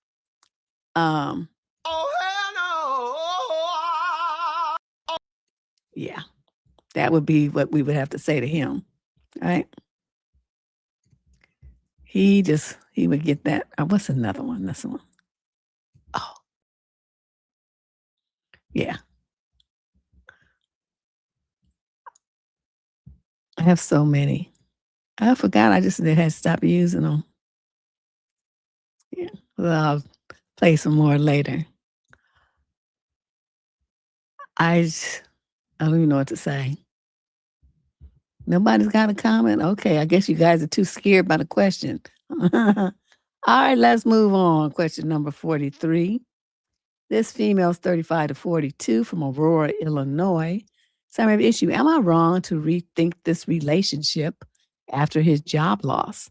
I've been with my boyfriend for 5 years. We had a good relationship with the usual issues. We do not live together. I lived in a small, dumpy apartment with my 2 teens, as my landlord was great and the rent was cheap. The landlord got married and the new wife raised the rent $1,000 a month. Luckily found a house. The mortgage is $200 more than what my rent would be. Our relationship has shifted since I bought the house. He was a software engineer for a financial services firm and got laid off shortly after. I demanded that he get a job as he has no drive to hit the streets. I'm a nurse and I get a lot of overtime. He begrudgingly got a job at FedEx and would not go to his high school reunion because he didn't want to tell people that he works at FedEx. I feel the purchase of my house and his layoff is causing a serious issue where I don't know if I want to be with him anymore. He no longer gives me gifts for my birthday and such, and didn't get my son a gift for his high school graduation, but came for free meals, sleeps all day on his days off, told the counselor we never spend time together because I work so much, which is a lie. We were invited to my best friend's son's getaway wedding that I paid for, and he kept trying to get me to leave early as, quote, we don't spend time together, and I refused. He volunteers at a homeless shelter 3 to 4 times a week and takes piano lessons. I've told him he needs to stop volunteering so much and he cannot afford piano lessons. I pay for the dates when we go out, and he complains about how crappy his life is. He is also making comments about when the kids are leaving so he can move in. I told him if we make that decision, we will buy or rent something together and the kids will live in the house. We used to go to the gym as he started refusing to go and gain a lot of weight. I'm talking about 100 pounds. I told him I'm worried about his health and his eating habits, and we need to get to the gym. His weight is a problem as he's too heavy for me when we are intimate. He once again refused, so I canceled my membership.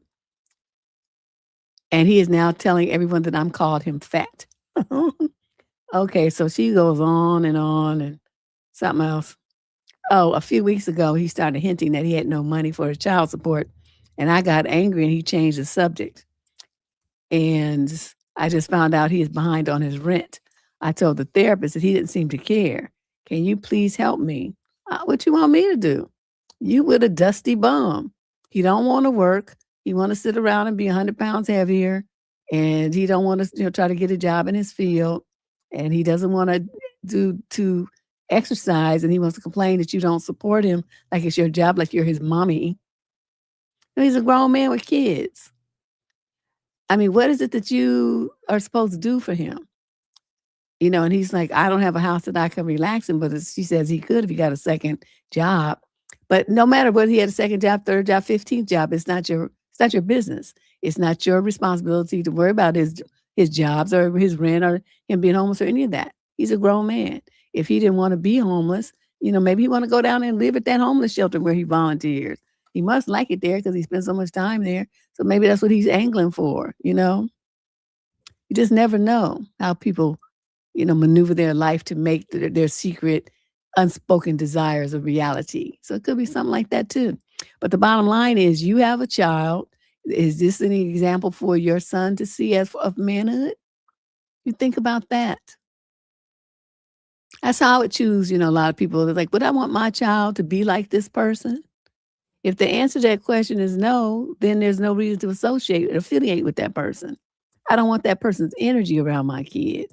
I don't want that person modeling deviant, lazy, repulsive, no count behavior for my child. I don't want to reward that person with my time or energy like I would give to somebody who was doing, great things. Why would I do that and treat that person the same as I would choose to give to a man who is striving and trying to be his very best self, right? That's the man who I want to reward with something. The guy who just been around being a lazy bum, complaining all the time. I don't have any energy or time for you, sir. So you have to think like that because this really shouldn't even have been a letter. You should have already handled this. A woman at your age level. This shouldn't even be a discussion. And you somebody's mama. Stop it. Stop it, stop it, stop it. Let's move on to question 44. And remember, if you have a question you want to, I'll take your question on the air. So these are questions that already were sent in. But if you have a question you want to ask me, just you click the link and then ask it. We don't have any more guests. Today is the last day of May Dayz. So all the guest talks are done. But you can go see the other guests that we had on Wednesday and yesterday. Those videos are up on the channel on YouTube. You can go see them and Twitch and wherever else I have them. I think it's one's on Facebook too. Okay, so this guy asked, he's in the 20 to 34 age group from the UK, and he asked, would being in debt be a deal breaker for you? This is something that's given me a ton of anxiety when it comes to dating. So I was in a really bad situation back in 2020 when COVID hit.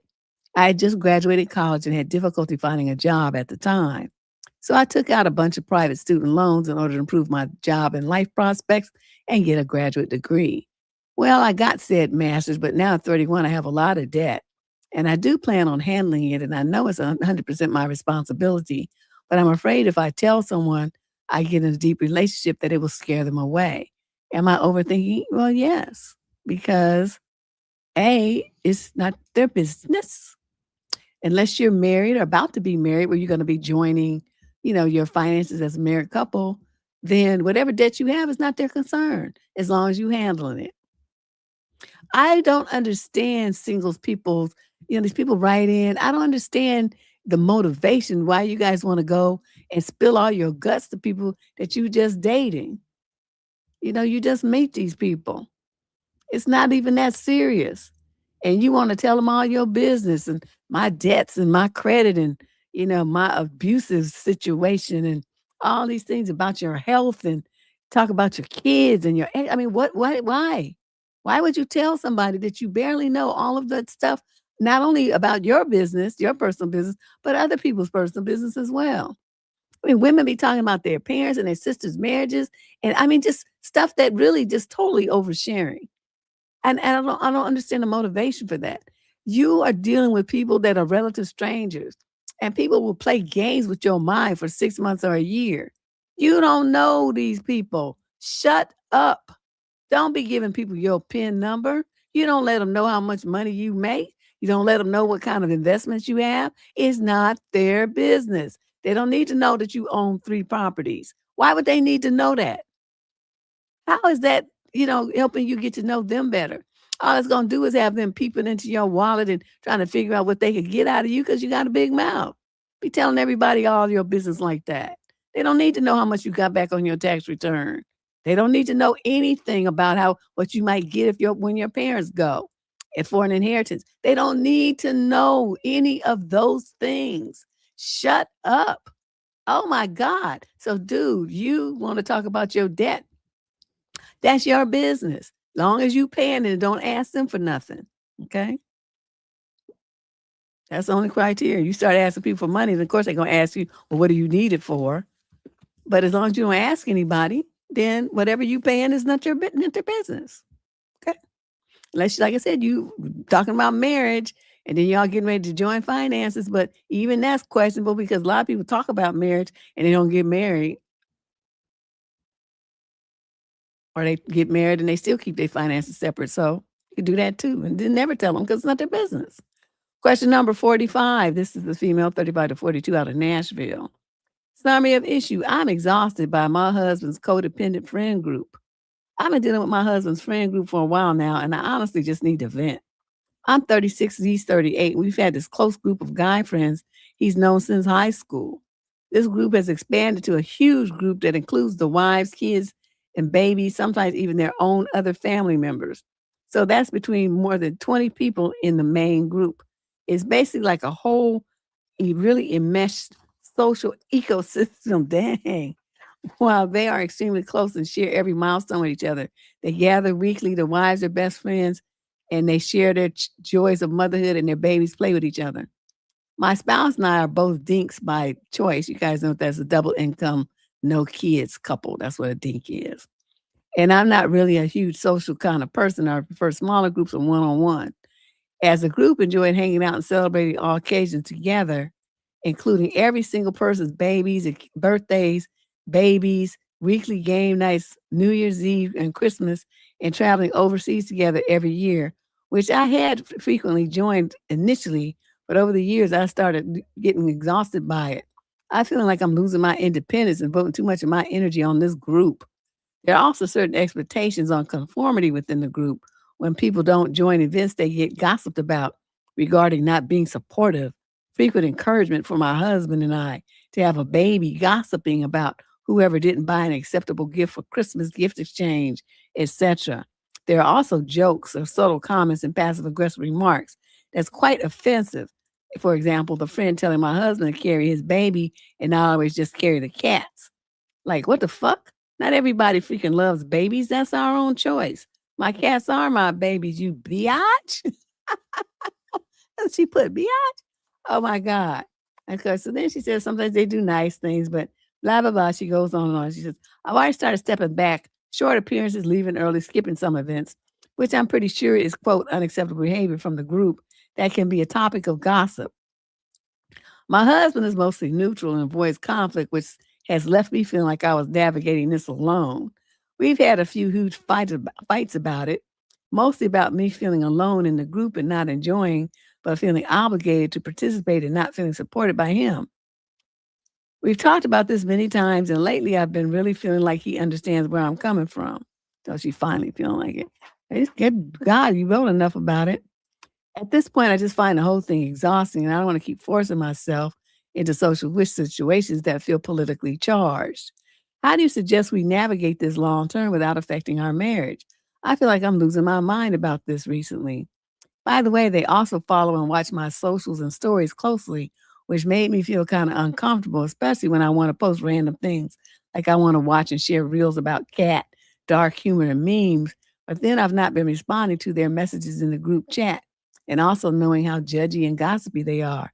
Well, can't you block them? Yeah, Ash, I'm telling you, but this friend group, see, I had never heard of a friend group past like high school until I'd say just a couple of years ago. People started writing in talking about their friend group. And these are people like in their 20s and 30s. And I'm like, what? Who has a friend group and you that old? What's wrong with you? That sounds like an Arrested Development thing.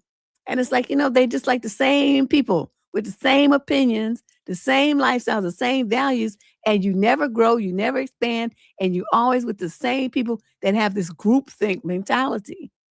Yeah, I think it's very unhealthy for people that are in their 20s and 30s, especially by the time you get in your 20s. You're supposed to be, expanding your thought processes and developing into the person that you're going to be, in your later years in life. You're not going to be able to do that if you stuck within the boundaries of a quote friend group, like that she describes, how they keep you stuck there with, their judgments and gossiping and expectations. You're never going to expand beyond the group. You're never going to achieve beyond the group. They won't let you because this makes the rest of the group members uncomfortable. That's why I always hang by myself. Or maybe I have like one, maybe two friends that I hang with and not even at the same time. I'm not a group person. I don't like groups. And so, like, I didn't like group projects at school. I hate group projects at work. I just don't like group projects. So I always did February by myself. As much work as it was, I did it by myself because I hate group projects. So, this kind of thing wouldn't work for me. I would have been dating him and we probably wouldn't have made it because he would have been talking about his friend group and all them people hanging around all the time. I've been like, oh, no, I can't do this. I got to go. This is not me. So I don't know how you're going to feel comfortable with that, especially since you guys fight about it. But I think what you're doing where you're slowly backing away is probably, the best bet. If you set up your own friend group, then your husband will be able to say, well, she's over, hanging with her friends and, she's got some friends from work or she got some friends from her gym or she got whatever she got, then you'll have cover. They'll just say, oh. But if you just sit around at home because you don't want to be looking at them, then that's going to make things a little more challenging for your husband. So think about that. How can you develop some friends that's outside of his friend group? Because those are his friends. You need to have your own. Okay. Question 46. Yeah, I don't know, Ash. I don't know what to say. This is a wine spritzer, just so you know. It's mineral water, mostly mineral water, and a splash of wine. Yeah. Okay, that wine is nasty. That's not good. Okay, this lady is 20 to 34 from Calgary, Canada. Summary of issue. I left my friend who showed up more than 2 hours late again. I honestly don't know if I did too much being extra and whatnot, or if I finally just hit my limit. My friend, quote, Maya, has always had issues with time management, but lately it's gotten ridiculous. I'm not talking 10 or 15 minutes late. I mean consistently 1 to 3 hours late to everything while acting like it's no big deal. The most recent situation happened this weekend. About a month ago, I bought tickets for a small food festival downtown because she kept saying that she wanted us to spend more time together. The tickets weren't super expensive, but they weren't cheap either. And they were timed entry tickets. I planned everything around her schedule because she told me she was, quote, definitely free. The morning of, I texted her at 11, just confirming it was still on for 1. She replied instantly, "Yep, I'm getting ready now," with a smiley face. At 12:45, I was already there waiting outside. No Maya. 1:15, leaving soon. 1:45, traffic is kind of bad. 2:20, oh my God, I had to stop at my cousin's place real quick. Wow. Meanwhile, I'm standing around alone looking like I got stood up. I kept trying to be patient because this has generally been a long friendship, and I know she struggles with organization, but this is probably the 8th or ninth time something like this has happened. Wow, you better than me. The part that pushed me over the edge was that while I was waiting, she was actively posting Instagram stories of herself sitting in her car singing. What the fuck? At that point, I just felt stupid. Yeah. I had a friend like that in Houston. We used to, I mean, that girl, okay, we would be going out. I mean, she was like my road dog, not like a real friend. But we would go hang out. We would go, cause trouble together. So we was gonna go out to some clubs in Houston. So I go to her house. Say, okay, I'm gonna come and pick you up and be ready at, let's just say, 9 o'clock. And so I get to her house and she just getting out the shower. I said, okay. She said, but well, girl, I knew you was gonna be hungry. I made you some gumbo.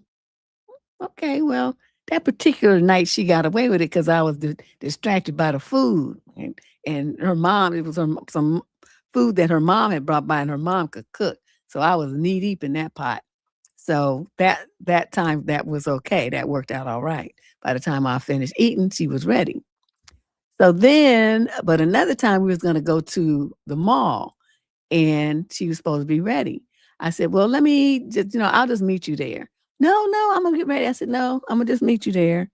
Do you know I went there, I did all my shopping, and I was on my way back to my car to leave, and then she finally calls me to tell me, "Oh, I'm just getting here." I said, "But I'm leaving. I already got all my shit. I'm gone."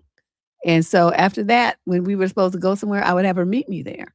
I wouldn't pick her up and I wouldn't wait for her anymore. And then, so I'd already be at the club having fun, getting my drinks on, flirting, doing what I was doing.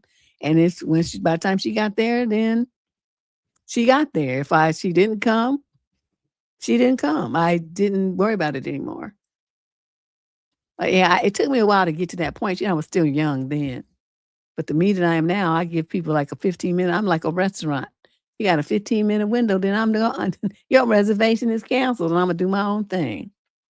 Yeah, people they just have this really weird concept about time and thinking people supposed to be waiting on them. Question number 48. Can you believe 48? This young man is 22 to 27 from Toronto. He said, well, the summary of his issue, I stalked my gym crush on Instagram and it didn't end well. I've been going to the gym for about a year now, but I don't have good genetics. And I started from a very low point. So I'm still like a bit skinny fat, though it's much better than before. That means you don't know what you're doing with your workout. Hire a trainer. Anyway, for the past month, I've changed my gym hours, and like I've noticed this girl, she's like super locked in. Anyways, we did lock eyes a few times. Okay, she's super locked in. What does that even mean? So I went on my gym's Instagram and looked through all the followers until I found her Instagram. Wow, people do that? And I added her. Thankfully, it only like 100 followers. Also, I don't post anything on my Instagram, so she asked who I was. Tanned with a stubble in early 20s. And I tried to describe myself physically, and she was like all happy. But then when she said I was so tall, I immediately realized she thought I was another guy at the gym who does share my physical attributes, except he's like a whole head taller than me and much more muscular. So when I realized that, I just blocked her. And now, I don't know what this FML. Cause tomorrow I might see her again. LOL, what do I do? Nothing. She won't know that it's you. She won't know that it's you unless she goes up to that other guy and says, "Oh, you sent me a message the other day," and he's like, "No, I didn't. I don't know what you're talking about." And then they gonna look at you, and then she's gonna know that it was you. Better think of some way to get out of that. You idiot! You shouldn't have done that. stalking somebody on Instagram. Who does that? Question 49. This is young man 22 to 27 from Chesapeake, Virginia. Summary of issue. I don't know if I should continue things with my girlfriend or move on. From the very start, my girlfriend and I have had issues. We've been together for 5 months now. She is my first girlfriend, so I'm trying to be patient and understanding because we are compatible in terms of our future goals and obviously get along in other ways. We first started hanging/dating. She would always be on her phone and only talked about her friends.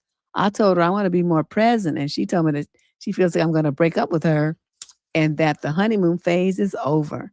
We talked it out and moved on. Now, when she's super upset or annoyed at me, she would shut down.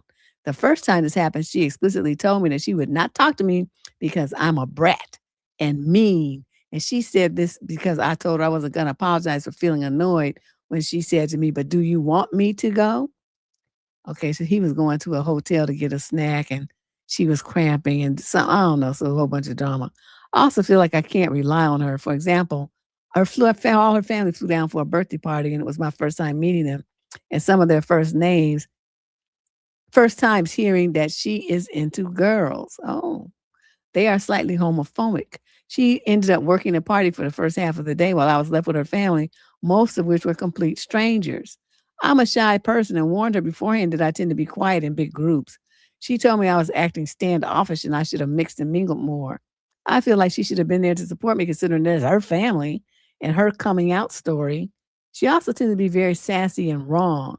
For example, when she got mad, I didn't feel like talking on the phone and claimed that I ignored her altogether when you just wrote all this on. So I'm looking at all of this long-winded story that you got. I'm skipping all of that.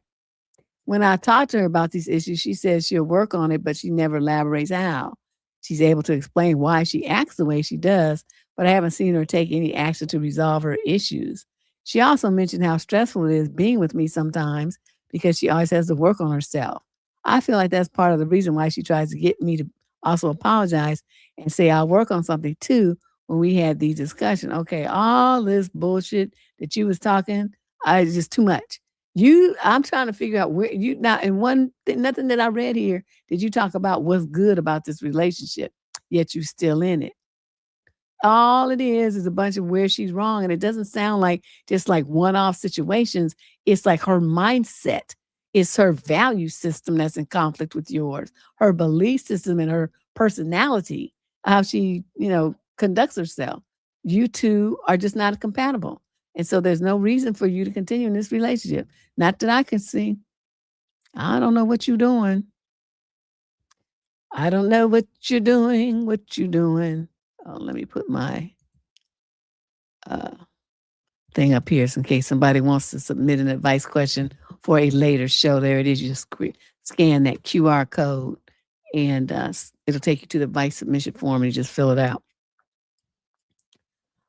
Okay, this young lady, this is question 50 of 80 something. You know I'm not going to do all these questions, not today. No, you know what? Let me take a break from this. Let me take a break from this and let's talk about something else. Let's talk about let me see these articles I have here.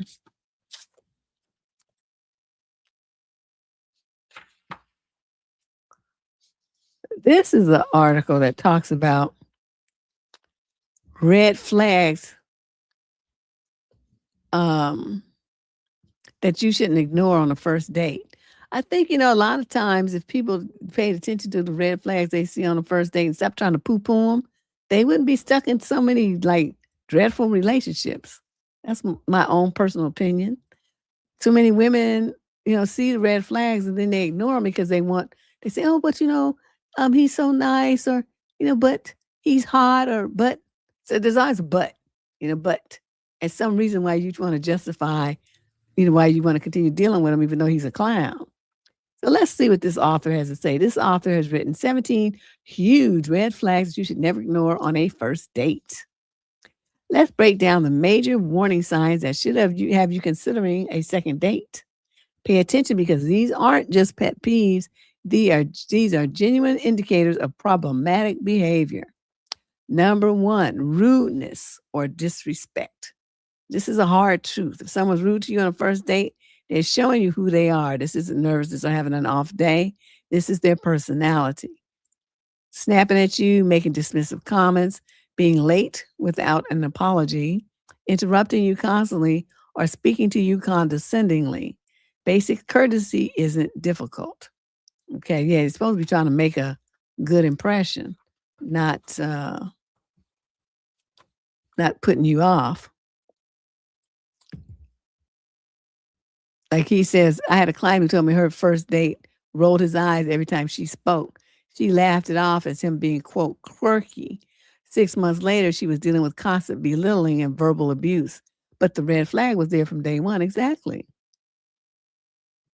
Body language. I think we talked about that yesterday. People communicate in many different ways, right? So the body language, the eye rolling, he's not saying, gosh, you're stupid and that's stupid to even talk about, but his eye rolling was communicating that. She just laughed it off. So number 2, excessive phone use. So, they text and scrolling and talking on the phone and treating you like you're not even there. That's a major red flag. They can't even give you their whole attention. And, the first date is usually only like an hour or two. They can't put their phone down and just pay attention to you just for that short period. Number 3, constantly talking about an ex. Like nothing kills romance faster than hearing about someone's ex for the entire date. Seriously, why are you here if you still that focused on your past relationship? Oh my God, I went out with a dead dude like that one time. The only advantage was he had asked me where I wanted to go. So at the time, I was still able to eat seafood. I hadn't developed my shrimp allergy yet. So we went to this seafood restaurant in Jacqueline Square that I used to like called El Pescatore. And, so he asked me where I want to go. I said, I want to go there. So he's like, fine. So I met him there and we sat down. I ordered my shrimp scampi. He said, oh, I'll have that too. So he had shrimp scampi. And then, that comes with the bread and the salad and we had, all the stuff. We had all the stuff.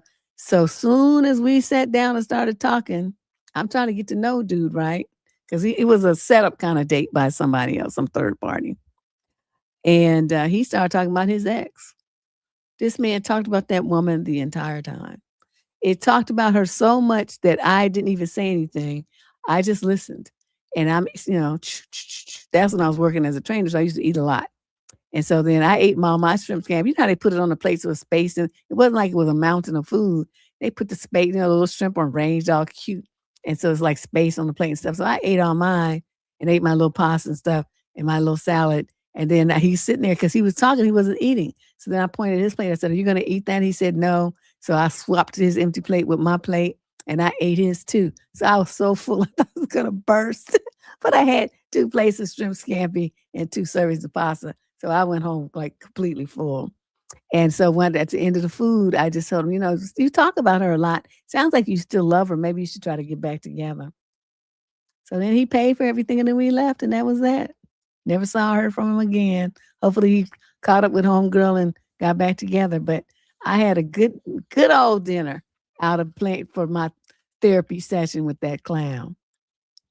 Yeah, talking about the ex. I don't want to hear about your ex. I don't care about your ex. You shouldn't care about your ex either. Inappropriate comments or jokes is number 4. Those moments when someone says something that you're not sure if they're joking or if you should be concerned. You should trust that feeling, he says. Inappropriate comments or jokes about you, whether people-sensitive topics or controversial issues, reveal someone's true values and mindset. Maybe they make racist remarks disguised as humor. Perhaps they mock people's appearance, or they make aggressive comments that make you uncomfortable. These aren't just poor taste, they're glimpses into how this person views the world and the people in it. If their jokes make you cringe, your gut is telling you something important, you need to listen. That's right. Number 5, overindulgence in alcohol. Having a drink or 2 on a date is okay. That's normal. Getting sloppy drunk, that's a red flag. Oh my God, especially when they come in the door, they already been drinking. So here you are on a date and they come to the date and they already lit. What am I supposed to do with this? Lack of interest in your life. Imagine sitting across from someone who talks exclusively about themselves for 2 hours straight. They never ask about your job, your interest, your life, or anything. Yeah. They're doing what Mark called monologuing, where they're talking about themselves. That's squarely in the camp of a dysfunctional communication style. Number 7, poor hygiene. Oh yeah, you coming on? Your nails is grungy. Your clothes got food, dried up food on them, and spots and stuff. Or there's a rank odor. Or you smell funky. Your teeth are looking jacked. You got food in your beard. Your beard's looking scraggly. No, no, no, no, no, not happening. No, no, no, no. You stink and you toe up looking. No. Number 8, bad manners like bad table manners. We're not expecting formal etiquette here, but basic table manners are kind of important when you're eating across from someone. Bad table manners include chewing with your mouth open, talking with food flying everywhere, making disgusting noises while eating, or generally behaving like they have never eaten with another human being present. Yeah, people that reach across the table, that's one of my pet peeves. It's like, you're supposed to say, oh, can you pass me, whatever the item is that's over there. Instead, they going to lean across you and grab it with their sleeve dragging all in your plate and stuff. Oh, I can't do that either. Number 9, aggressive behavior. This one is serious. Any sort of a hint of aggressive behavior on a first date is your exit cue. That includes snapping at staff, road rage on the way to dinner, getting disproportionately angry over minor inconveniences, raising their voice, making threatening gestures, or displaying a short fuse. Yeah, that's a scary one because that first date is usually when everybody's on their best behavior and their P's and Q's, but you got somebody want to fight, start trying to throw down at everybody, raging around all over the place. Number 10, being overly critical. These are red flags to watch for on a first date and reasons to dip out. Being overly critical. Some people have a habit of criticizing everything around them. The restaurant's not good enough. The decor is tacky. That person's outfit is ridiculous. Your choice of appetizer is wrong. All of that. Wow. Everything requires a comment and a judgment, including you. Number 11, avoiding personal questions. The whole point of a first date is get to know somebody. So when someone dodges every single personal question, something is off. Personal questions aren't invasive. They're normal curiosity about who you are. Things like, how do you enjoy your free time? What kind of work do you do? Where did you grow up? What are your hobbies and interests? Do you have siblings? What kind of music do you like? These are basic getting to know you type questions. But if your date deflects, changes the subject, or gets defensive, they're either hiding something or they're emotionally unavailable. Either way, that's not a good bet for a date 2 or a relationship. Inconsistency in stories or information. Pay attention when the stories don't add up. If your date says they're a lawyer but later mentions being unemployed, well, something's wrong. Well, yeah.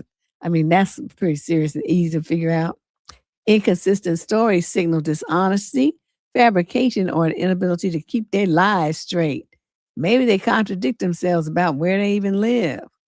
Wow, that's kind of messed up. Number 11, they start pressuring you for physical intimacy. First date should focus on emotional connection, not physical pressure. If your date keeps steering everything towards some booty, that's a massive red flag. Yeah, they be trying to touch you all over the place and asking to go back to their place, or they want to go back to your place, or they always talk, every comment is up under your clothes or how you look. I mean, nothing of substance. It's just stupid. And then they try to make you feel guilty because you don't want to, hook up. You don't want to hook up with them. And then they try to guilt trip you. Oh, but I spent all that money. Well, but aren't you a woman of the, new millennials? Or they try to make it some kind of way. So you've got to feel like they're challenging you about who and what you are. Number 14, being overly negative. Okay, everybody who's negative, nobody will be around them. So that's a pretty clear red. That's a pretty clear red flag. Number 15, lack of communication skills. Poor communication skills show up as giving one-word answers, refusing to engage in a conversation, avoiding meaningful discussions, or shutting down when you try to connect. Yep, a lot of those in the advice column lately. Number 16, treating service staff poorly. This is one of the biggest and most revealing red flags on any date. How someone treats people in service positions shows their true character. Being rude, condescending, demanding, or disrespectful to service staff reveals how they treat people they perceive as, quote, beneath them. Yep. And the last one, number 17, ignoring or belittling your opinions or feelings. So you're on a date, you're trying to order some food, and your date doesn't ask you what you want. They just order for you. You express an opinion and they dismiss it as wrong or stupid. You share a feeling and they tell you that you're overreacting.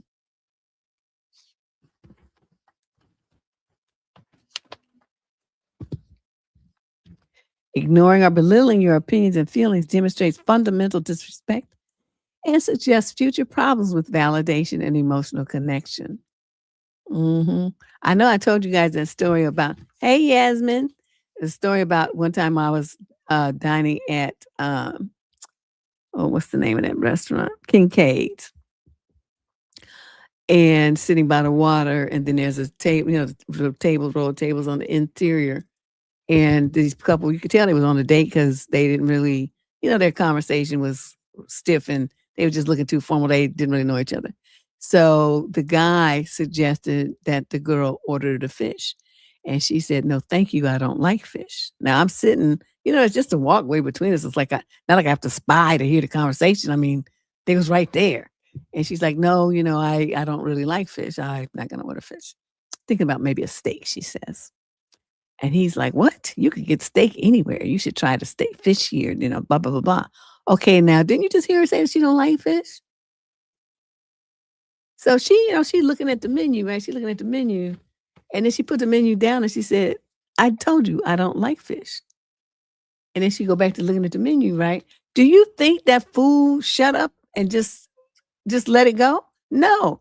But the fish here is so really good and fresh. And, he started recommending some kind of, I forgot which one it was now, what kind of fish he recommended. And they grill it over the fire or and so then she puts the menu down, like, down like with force.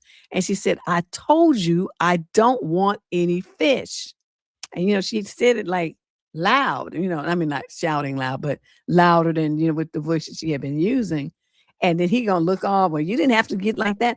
And so, and then she was looking at him and I could tell this relationship, because I'm trying to, I'm looking, but I'm trying not to stare. So I'm looking like this because I want to see. And I'm finding every reason why I need to look in that direction, looking at the waiters, wait for my food.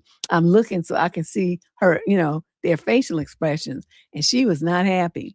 So I don't know what he was going, how that ended. I'm sure that was their first and last date because he was acting stupid. So in that moment, just what the author says, it's fundamental disrespect. When you don't let somebody, be themselves, I mean, you trying to change who and what they are. I mean, she could have just been allergic to it too, like me right now. I'm allergic. I can't eat it anymore. He probably would have let that go. But a lot of people don't even believe that you have allergies. Oh, you don't really have an allergy. That's just, they try to tell you they know more about your body than you do. And you the one in it. Suddenly they become like this world-class, world all-knowing PhD, MD combination. They know more about it than everybody. And they're going to tell you that you don't really have an allergy. It's all in your mind. And that you should just eat this anyway. Like, wow. So anyway, final thoughts on red flags. First date red flags exist to protect you, this author says, from wasting your time and emotional energy on people who aren't right for you. They're warning signs that something is fundamentally off, and ignoring them usually leads to regret later. I know it's tempting to overlook concerning behavior, especially if you're lonely or you really wanted it to work out. You might tell yourself that it was just nerves or a bad day. But here's what I've learned from years of working with people in troubling relationships. The red flags were almost always there from the beginning. Exactly. I say the same thing. Y'all just you either don't know what you're seeing, which for the young girls, that is very often the case. They don't recognize that the behavior or language that, the behavior that they're seeing or the words that they're hearing are red flags. They don't know because they don't have, the life experience to make that determination. But they know something is wrong because they have this vague feeling of discomfort, this unsettled anxiety kind of feeling. So something is off, but you're just too young and inexperienced to be able to identify it. That's what really happens. So yeah, the red flags are always there from the beginning. They can't hide it. So this author says, trust your gut. If something feels off, it probably is. You're not being picky or too judgmental by having standards and protecting yourself. You're being smart. So pay attention, trust yourself, and don't ignore those warning signs. Your future self will thank you. I agree.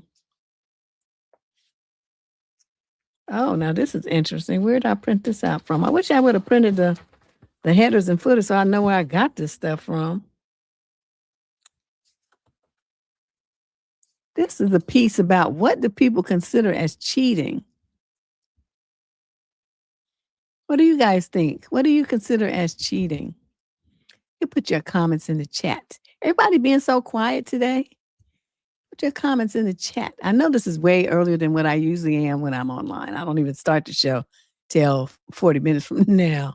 We'll be starting, but I've been on for hours at this point. Okay, so they say one definition of cheating, according to Merriam-Webster, is the act of being sexually unfaithful. But is this the case for everyone? Then they talk about the Forbes Health One poll survey shows results that physical cheating may not be the top concern for many. If it's physical cheating and sex is not the number one way that people consider stuff to be cheating, then what is? It's kind of interesting. Looking at what Americans are most likely to consider as cheating while dating or in a relationship, the largest percentage of survey respondents, which was 42.3%, considered their partner intentionally dreaming about someone else in a romantic way as cheating.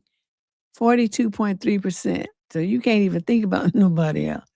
This is followed by nearly 41% stating that flirting, and 38% considered it cheating if their partner still had an online dating profile. About 36.3% said if their partner slept with someone once, they would consider it to be cheating. Only 36%? So what, you got to sleep with somebody more than once for it to be cheating? I'm confused. Emotional cheating for some means a deeper connection than nook because of the thoughts, feelings, and emotions which are present or built. When emotional cheating occurs on either side of a relationship, it can leave a partner to ruminate on how this connection formed and what it could mean to those involved. Opinions also differ between men and women, with women's top response being still having an online dating profile, 43%, followed by flirting, also almost 43%, and intentional romantic dreaming, 41%.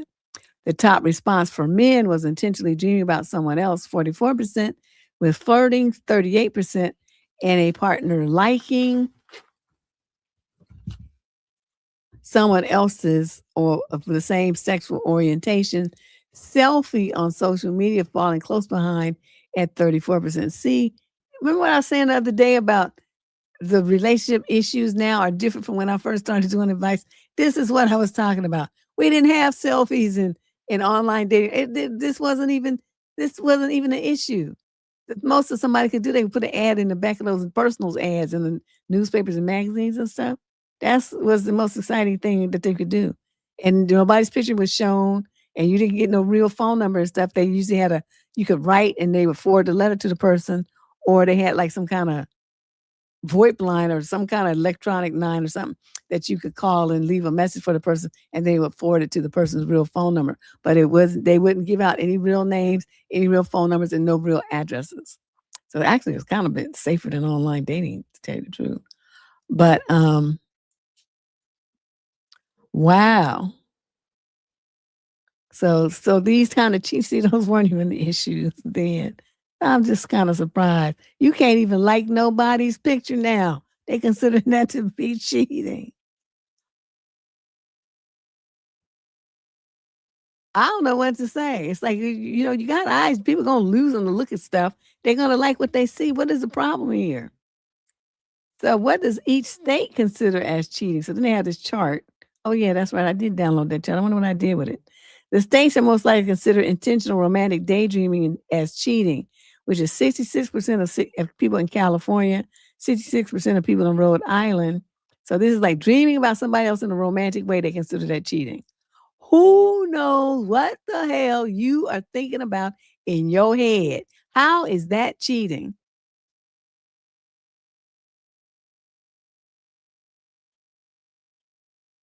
I mean, what if I had a? Because when I was a little girl, I used to think, remember this guy named Johnny Mathis? He's gay, but I was a kid. I didn't know he was gay. I just remember my parents had this album cover, and I used to stare at it because I thought, yeah, I was little. I was like 7 or something. I thought, oh, he's so handsome. When I get bigger, he was going to be my boyfriend. That's what I thought. Of course, he was not. That was not going to happen. I did actually meet him though. He lived in Susoon, and I met him one day at the grocery store at the Lucky's up there. And I was like, wow, I used to be a big fan of yours. He still looked the same, just looked older. This was years ago. And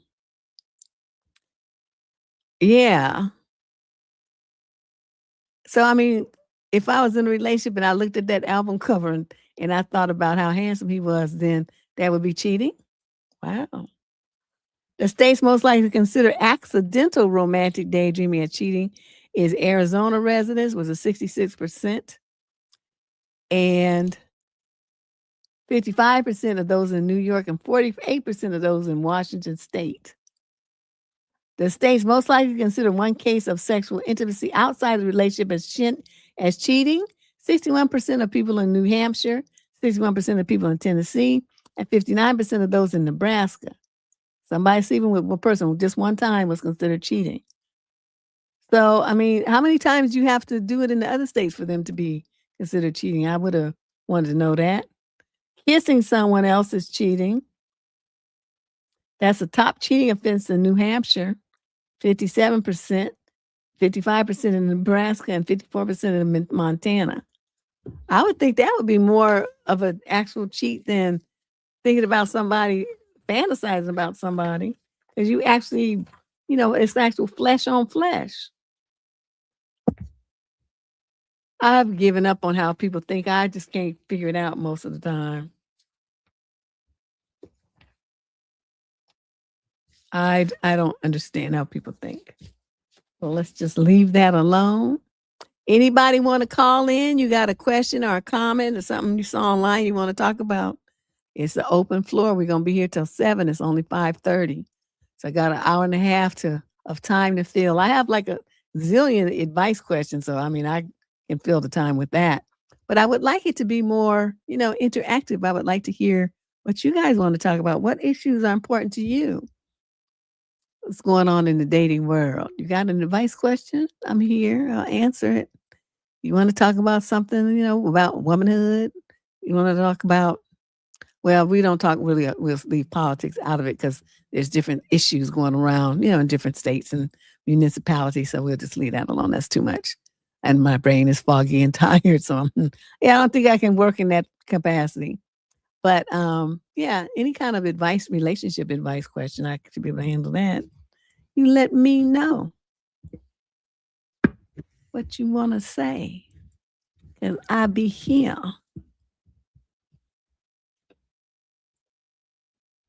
All right, let's move on. We'll go back to these advice questions.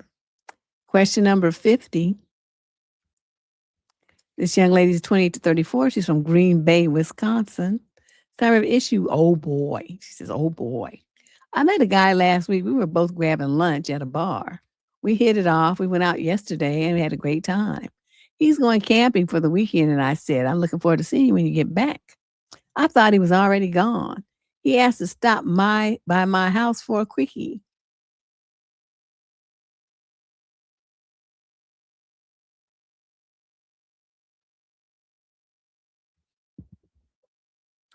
We have never even kissed. I told him not today. His response, I do not accept rejection. My woman never tells me no. Unacceptable.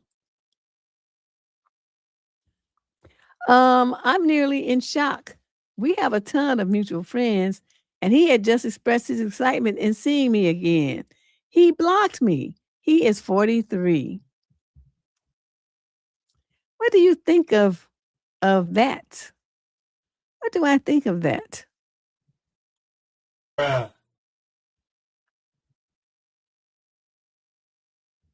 That's what I think. Bruh, come on now. You doing too much. What are we doing? What are we doing? He just gonna meet some woman randomly, went out and had a great time, and then the next time you talk to her, you gonna wanna go by her house and get a quickie.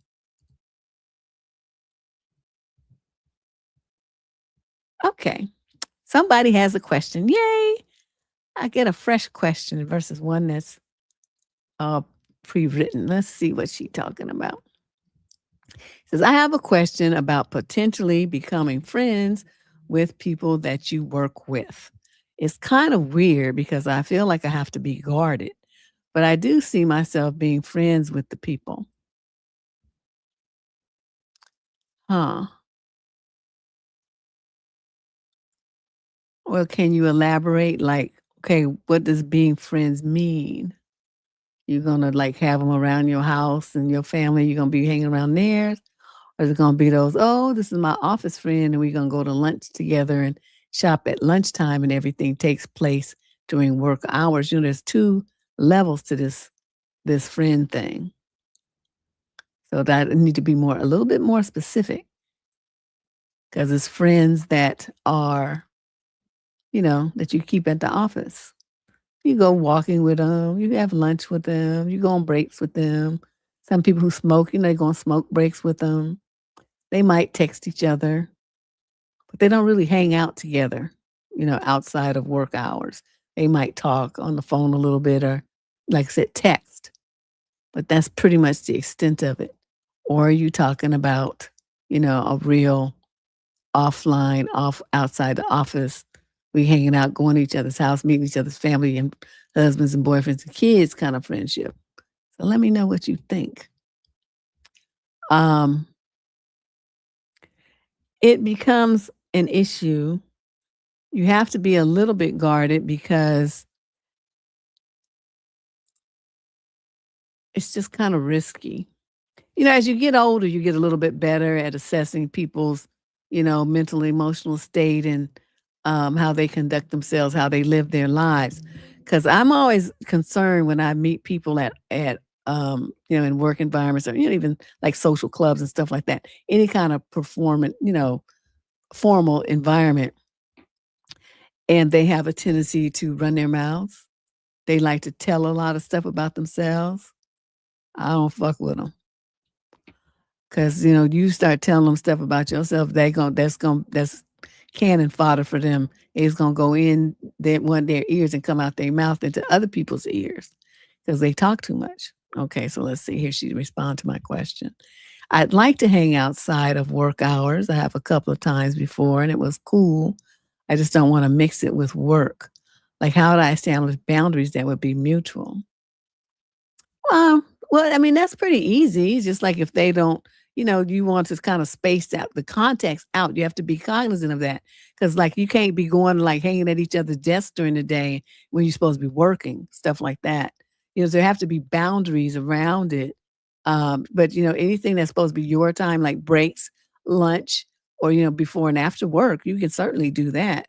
But that's the only problem I've seen when people become, friends at work, they be at each other's desks too much and, and standing there talking when they should be at their own desk working. That's when it becomes a problem when supervisors, see your productivity go down or, you're not at your desk answering client calls and giving referrals or whatever you're supposed to be doing. You can't be doing it if you're standing at your friend's desk running your mouth. That's when it becomes a problem. But if those are the only kind of boundaries that you need to think about. Work is work and fun is fun. Keep the two separate. And you should be all right. But just watch what you say. Watch what you tell them. They come in your house, watch what they see when they get there. Don't be telling all your personal business affairs, your personal affairs like your money, your investments, what you own, that kind of stuff. Don't do it. Because to me, like, being with friends, it's like they're not friends. I'm gonna be friendly with you, But, the main thing we are is coworkers. We're friendly coworkers. You ain't my friend. And that's just how it is. Sorry. So you think about that. 'Cause I've seen this, friendship thing blow up in people's faces too many times. Not saying that would happen to you, but, better to be safe than sorry. Just watch what you say. Watch what you say. Okay, so yeah, homeboy was trash. So, she had another comment. Let's see what it says. I not really have an issue with them being around me all the time at work. That's good.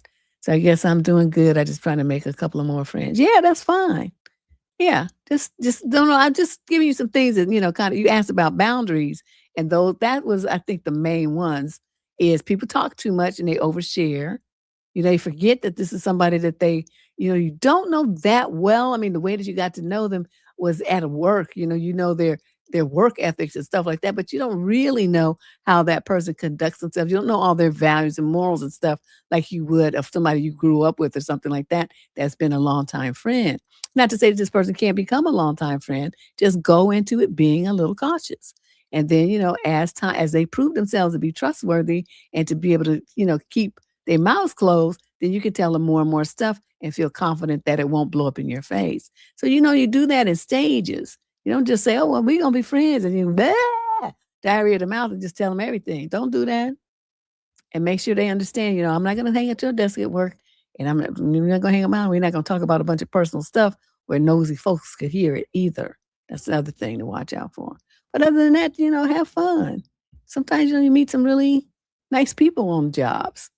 But just be careful. Question number 51. Thank you for a diversion from these questions here. That was interesting. So if anybody else has a question you want to ask me, this is the time. Better do it now. Because at 7:00, I'm shutting this down and I'm going to go find me something to eat. And then I'm going to sit on my couch and watch Netflix the rest of the time until Netflix is watching me. That's what's going to happen at this house. Question 51. This is a young lady, 35 to 42. From Providence, I'm sorry, not Rhode Island, Providence, Florida. Oh, I didn't even know there was a Providence in Florida. So I have an issue. He was great at first and then ... Oh, you had a question too, Ash? I'm sorry, I missed it. Did I miss it? Hold on, let me scroll.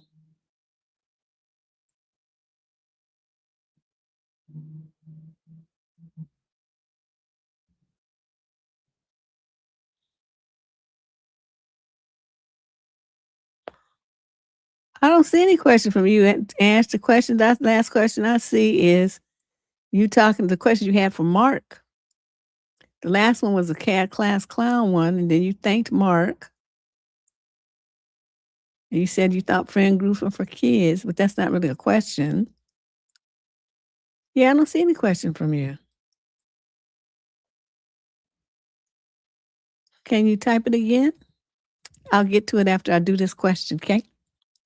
So she says he was great at first and then his house was filthy. Oh, I had a first date with a pretty great guy. Date 3, he stayed over to my house. Date 4, we went to his.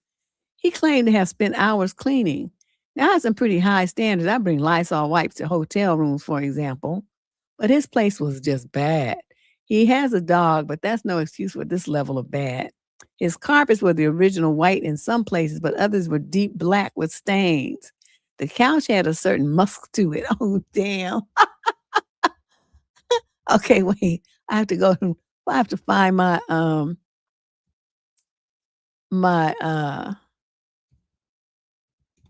Oh, hell no. yeah.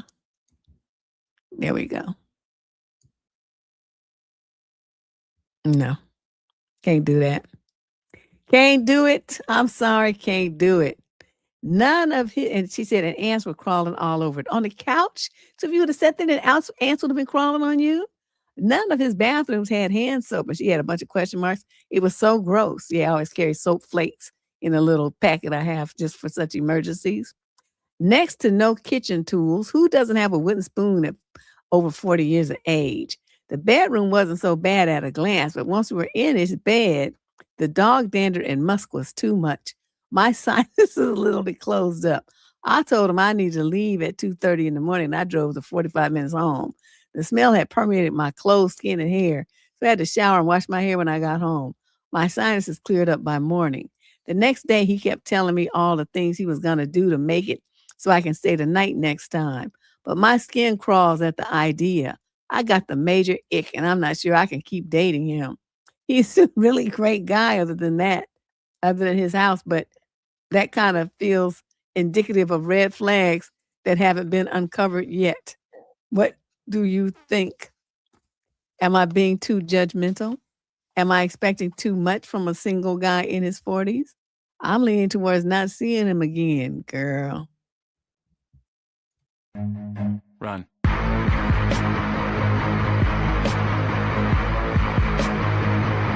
Does that answer your question? He's nasty. That's just nasty. Can't do it. I mean, I appreciate when people can go to people's houses and have animals. I can't do it because of my allergies. Like I have turtles. They don't have any kind of hair and no dander. And they don't make any noise either. So it's perfect for me. And they're cute. Woo! Question number 54. This female, 20 to 34 from Los Angeles. The male's 35 to 42. Summary issue. I refused to help my boyfriend's ghetto sisters, and they flipped all the way out. My boyfriend has 3 sisters. They are 26, 25, and 22. We will call them Lucy, Katie, and Jenny. They have strained relationships with my boyfriend and everyone in their family. And the only time they call or text the family is if they need something. My boyfriend's family favors the girls and spoils his sisters rotten, gave them everything they wanted, but my boyfriend was often ignored and left out. His sisters always expect you to drop everything and help them when they ask, and aren't used to being told no. And if they ask you for something or ask you to do something and you say no, they will guilt trip you, gaslight you, and trash you until you say yes. None of the boys in his family will talk to or help his sisters anymore, as they have a habit of crying R, ooh, if things don't go their way. They charge their 80-year-old grandpa with R when he didn't give them $500 for weed and booze, and all he did was put his hand on Lucy's shoulder. The case went to nowhere, of course, and his sisters are mad that their grandpa won't help or talk to them anymore. Now, none of the boys in the family will help them either because they are terrified that the sisters will charge them with R too. My boyfriend is hesitant to even talk to them, and the only 2 men who will talk to them are my boyfriend and his dad. The sisters are just flat out sluts. Wow.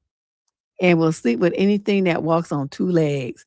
Last year, Lucy got pregnant and rubbed it in my face. Her sisters moved to the city to live with a relative and were there for her whole pregnancy.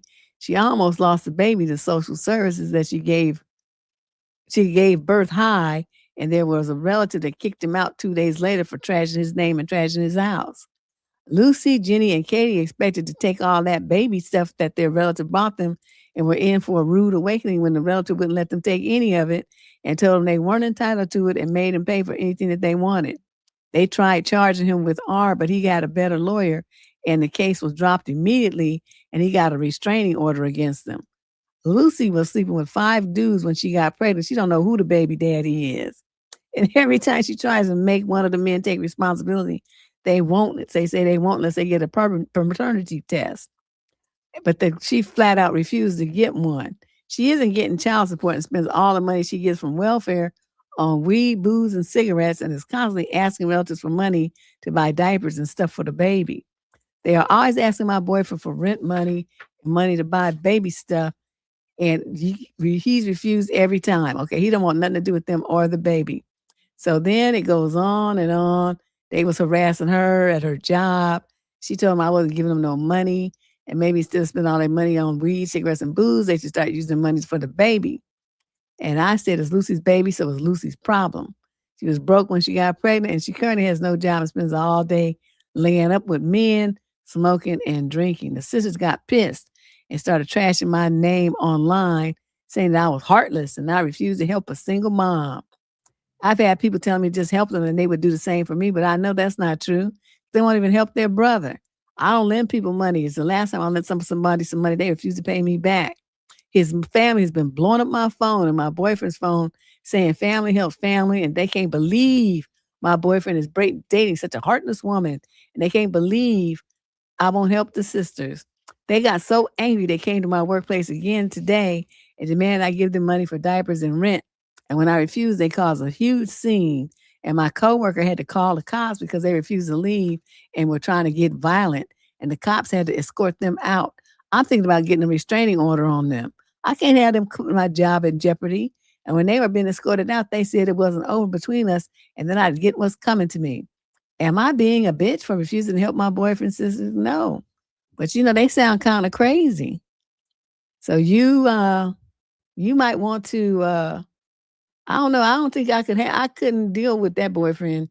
If I had that boyfriend and I'm like, okay, I'm going to move to the other side of the country. If you want to still be my boyfriend, you need to move with me. Otherwise, boop, I'm gone because I don't want no parts of this. I don't be involved with them crazy bitches coming to my job and acting stupid.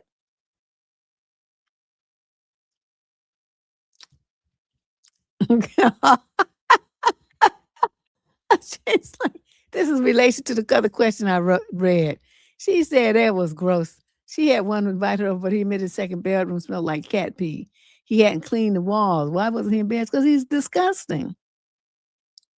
And you can't clean that out. You only just have to replace that whole sheetrock and probably the carpet too. I don't know if there's probably some kind of shampoo that could clean it out at this point. People constantly inventing new stuff. But the wall, I don't know if you could clean those walls. I think once it soaks in like that, you just got to pull that sheetrock down and replace it. That's just, I don't know. See, that's why I believe that animals belong outdoors, like in the woods, in the forest, in the jungle, oceans, rivers, lakes, streams, on the savannah, stuff like that. They don't really belong in houses. Now when they gonna be doing stuff like that. But And cats are really kind of a trip. Sometimes, laying in bed scrolling on TikTok and you run across some cat videos and them cats are evil. They will lay and wait for dogs and other cats and jump on them and scare them and pappity pap them. They do their little paw real fast. Pappity pap pap pap on somebody. These cats are the devil. I don't know. But anyway, Ash, I did not see your question. It didn't come through. It didn't come through over here anyway. It may have been stuck on YouTube, but it didn't come over here. So I don't see it. I don't know what you were asking me. So anyway, I'll just keep going until you retype it. She said, no, I did not go to the house. I know that's right, girl. That funk would have been on your clothes. Okay, she's tripping.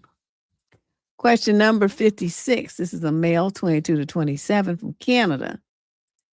It's another male, 22 to 27. Okay, see, I told you guys yesterday that I'm getting a lot of questions from young gay guys lately, which I never got before. Not like a problem, but I thought, it's just different. So he said, was I wrong to leave my now ex-boyfriend after seeing him get violent with his younger brother? English is not really my native language, so let me apologize if anything is awkward. I'm 25 and my ex-boyfriend is 23. Let's call him ER.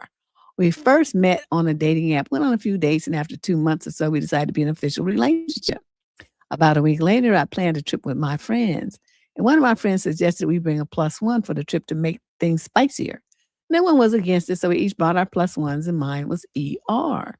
During our trip, there was a bit of drama, and because of that, 4 people left the trip on their own. Eventually, everyone came back on their own as well.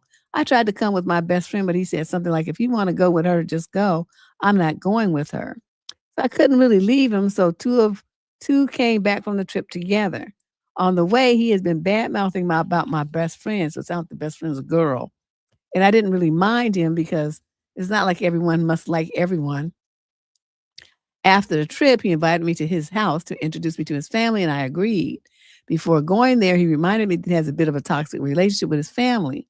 At the time I came to his house, only for his younger brother was there. We had to wait for his parents for like 3 hours.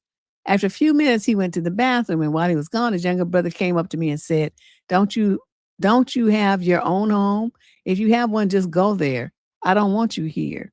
When he said that, I finally understood what he meant by toxic was his younger brother was homophobic. I felt really awkward. So I went to the door, put my coat on. At that exact moment, my ER came out and saw me. He asked his brother, "What did you say to my boyfriend?" His brother answered nothing. And he asked again, but shouting. And his brother shouted back, "I didn't say anything." And after that, everything escalated into physical violence. Because ER is older and it has a bigger build, he easily overpowered his younger brother. After a few seconds, the younger brother was already on the floor. He kicked him a few times before going to his room. I thought he would dress up and gonna bring me out of the house, but nope. He brought out an extension cord and used it to hit his younger brother. And the younger brother started crying. This continued about 5 minutes. But Ash just called it in then. I was there in the corner in total shock, and I couldn't believe what was happening in front of me. I know he said he has a bit of a toxic relationship with his family, but that was too much. After the fight ended, we went out and he started crying and saying things like he didn't want me to see that kind of situation and tried to act as if everything was fine, but it really wasn't fine inside. Okay, beating somebody for 5 minutes with an extension cord is like almost attempted murder. At that night, and that night, somehow his younger brother got my phone number and called me and said things like I was the reason why they fought. I was to blame for all of it. After everything happened, I was in a weird situation. His call made it even worse. So the next day, I tried to talk with my ex about what happened because I thought maybe it was just a one-time thing, and I wanted to understand exactly what went wrong. But he said some sarcastic comments to me, being weird about it, and said things like this happens for every sibling. For him, it happens every few months, like it's normal. I feel like if he could do that to his own brother, I can't say for sure it wouldn't happen to me, and I felt unsafe. So I said to him that we're done. And now he is telling my friends I ended the relationship when there was nothing happening between us, and I was the jerk for leaving him after giving him so much hope. Did I do the right thing? Absolutely. If he would pound on his own little brother like that, gonna kick him and pound on him and then beat him with an extension cord for 5 minutes, he's a sadist. And I'm with you. He would do the same thing to you without a second thought. The thing I'm gonna tell you though, change your number. Change your number because that little brother, he's twisted now because of the abuse that he's taken. He's got some really weird thoughts going on in his head. So you need to change your number and just move on from both of them. Okay. Don't be trying to be brave. Well, I've had this number for this. We better worry about your life. You're dealing with two nuts, two crazy people. That little brother who bames you for getting his butt beat for 5 minutes and getting kicked and stuff. You see what I mean? You don't know which way he's gonna go on that, trying to get revenge and whatnot. You better change your number like pronto, like yesterday.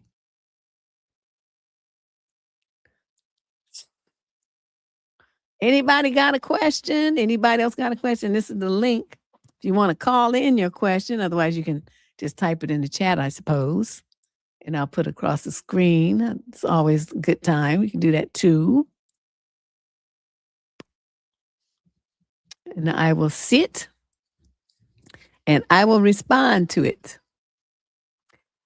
This is question 57. This young lady's 22 to 27 from Milwaukee.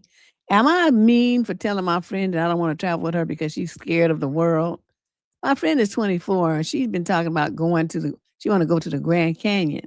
She wanted me to join her and I told her no. She found this shocking since I have always wanted to go there.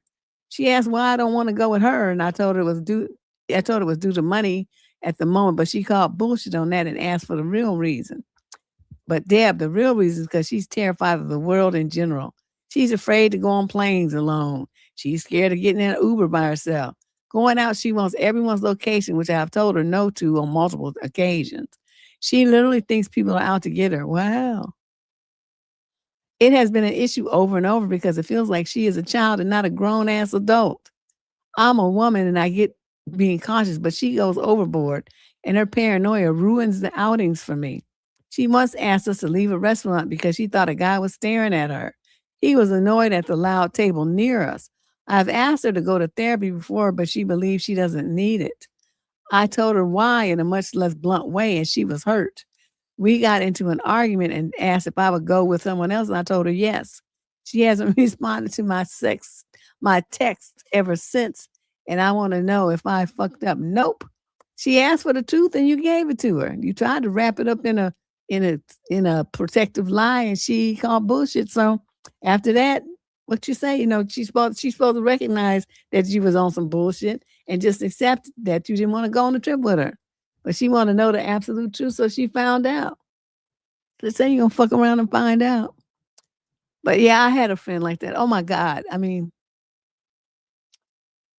nice lady. Don't get me wrong, really nice lady. I mean, just the heart of gold. But I couldn't really spend too much time around her for that same reason.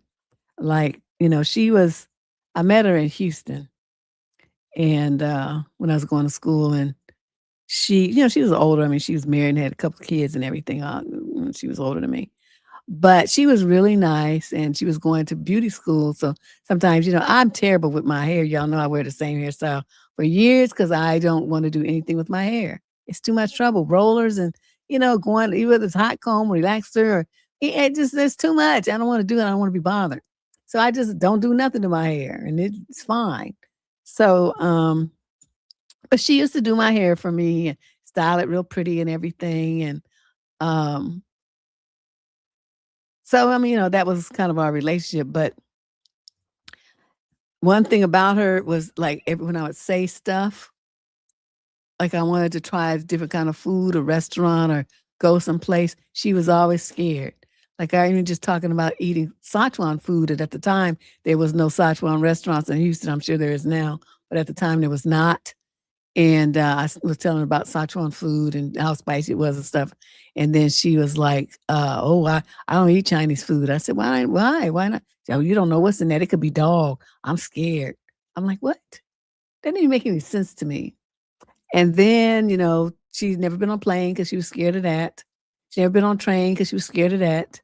She hadn't been down to Galveston because she was scared of the water at the beach. The ocean, she's scared of that. I'm just like, she just was scared of everything. Everything. She wanted to try new restaurants because she was scared of that she might not like it. I mean, every single thing about life that makes it interesting and enjoyable, trying new things, being adventurous, looking forward to something new, learning. But like I said, she's the sweetest person. But she just had to stay in her envelope. And I met a lot of people like that in Houston. They were all native Houstonians. And their minds were closed like bank vaults. And so I found it very frustrating. So like all my friends, my close friends down there when I was in Texas were all people that were from other places like me. The people who they're sweethearts, ladies. I mean, just beautiful people on the inside. But they just, I didn't really fit with them because I wanted to do other stuff.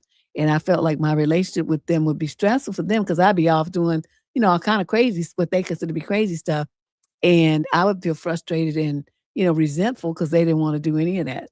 So rather than, frustrate them and make myself frustrated too, I would just be friendly with them, but not friends. So here's a question. Let's see what she's got to say here. So, is dating two men simultaneously a good idea? If so, how to do so safely? Loud ass motorcycle. How do you do that safely? There's a video on this channel called The Pair and the Spare Dating Program. It tells you how to do that. That is something that I totally advocate. And I have 3 people. It's usually have 3 people in rotation. Now, does that mean you sleep with all of them? No, it does not. Ideally, you wouldn't sleep with none of them. You would sleep with somebody else if you wanted to do that. These would be, your cut person, your maintenance man, and then the people that you're investigating. Now, if one of them falls off, you decide just go with the 2 of them. You decide one of them that's it. This is the one. You drop the other 2, and then you just keep that one. Or one of them falls off because he feel like he want to get, he's not getting what he needs. He falls off, just replace his ass. Ain't no big deal. Because, if you really look at the relationships that is around these days, ain't nobody trying to get married and be all serious and all that kind of stuff. Everybody's want to fool around. So you just date around with them and, date with 2 or 3 of them. Now, how do you do that? What do you mean safely? You think because they're going to be getting upset? Nobody gets upset. They don't care because they doing the same thing. It's not that serious. And now, and then remember, like my philosophy on dating is dating to me is like, there's light dating where you just, going out with them and trying to get to know them and you quote talking to them and all this kind of stuff. And then there's like serious dating where you dating, like you might be thinking about moving in together and, y'all know each other's families. And okay, that's like a different level of dating, but you're not married. So but it's more serious than just the dating around kind of dating. But those are a little bit different. But the dating around dating, like y'all doing these online dating things and stuff, you should only be kicking in with 2 or 3 dudes because you're not serious with none of them. You're just getting to know a bunch of different people, trying to figure out which one is the right one. It maybe not none of them, and be off to the next one. So how do you do that? You don't lie. I'll tell you that. You don't lie. You just say, well, I'm seeing other people because I'm trying to find the person who's right for me. And I don't want to limit my options by sticking with one person. So you just go one person. It's better to, try to mix it up and see, what people are talking about. I say, now, does that mean I'm sleeping with all of them? No, it doesn't. But it does mean that I'm going to be spending time with them and talking to them because I want to try to see what he's working with and what he's talking about, where he's trying to go in life, and if it matches with anything I'm trying to do. That was always my approach. And so some of them didn't like it. And it's like, well, you don't have to like it, but I'm just telling you that's what I'm doing. I'm not saying you got to like it. You don't have to, you look just as good going as you did coming. So, because I wouldn't be attached to them. So I didn't really care. And it helps like women who think that, every dude that they go out with is their quote boyfriend and they start investing all this time and energy. That kind of dating helps protect them from that too, because they get too attached. Okay. And see, this question is, what should one quit a job while on vacation? Well, it depends. Did you get all your personal stuff out the office before you went on vacation? If you did, then quit while you're on vacation. And then, you go back and give your tell them just mail your check to the house or whatever. I mean, as long as like if you anything that's theirs, if you left it in the office and you took all your personal stuff before you went on vacation, like their access badge, I don't know, keys or something, anything like that belongs to them, the laptop, you left it at the office, think about that. If that's your plan, you got to make sure all their stuff is there. Don't have none of their work at your house, none of their equipment, none of their supplies, nothing that belongs to the company will be in your possession when you on vacation and you quit the job. And if they ask you, say, oh, well, what about your stuff? You need to turn that in. Oh, it's all at the desk. You can go over there. I made sure everything was at the desk before I went on vacation because I didn't want to be responsible for any of it, being lost or stolen while I was out of town, out of the country, wherever you are. And then they'll be like, oh. So, but I'm the wrong person to ask about quitting the job because I will quit a job in a minute. I'll go in the office and then I'll work till lunchtime and then I'll tell them on my way out, oh, by the way, I'm leaving for lunch and I'm not coming back. And they'll be like, what do you mean you're not coming back? Oh, I'm quitting. This is my notice. You're supposed to give us 2 weeks. I don't know what to tell you. I'm not going to do that. I'm giving you 2 minutes. Boop, I'm gone. You know why I do that? Because I don't care. My thing is this, we give too much to these companies. Do y'all really think that they give a shit about you? Do you really think they're going to hold a parade and mourn your loss of you and put flowers at your desk and build a shrine to it and all this old stuff there when you leave? They're going to replace you. There's going to be a body sitting in your chair before you get down the elevator. They don't care. And that's why I don't care. I mean, I'm going to do a good job while I'm there because, I want to make sure I maximize my bonuses and my raises and stuff, get all my money. But as far as feeling like I owe them some kind of loyalty, or I need to, make it easier, convenient for them, I'm not going to do that. The one job, they wanted me I trained myself on this job. They gave me a manual. I trained myself and then I worked, I networked with some other people in the industry to find out some more stuff and went and, I figured it all out. So it took me a couple of months, but then after that, I was running that gym like it was no problem. So then they decided, they restructured And they decided they wanted to give my job to this white girl. And they had the nerve to tell me that they wanted me to train her. I'm like, wait a minute. Wait a minute.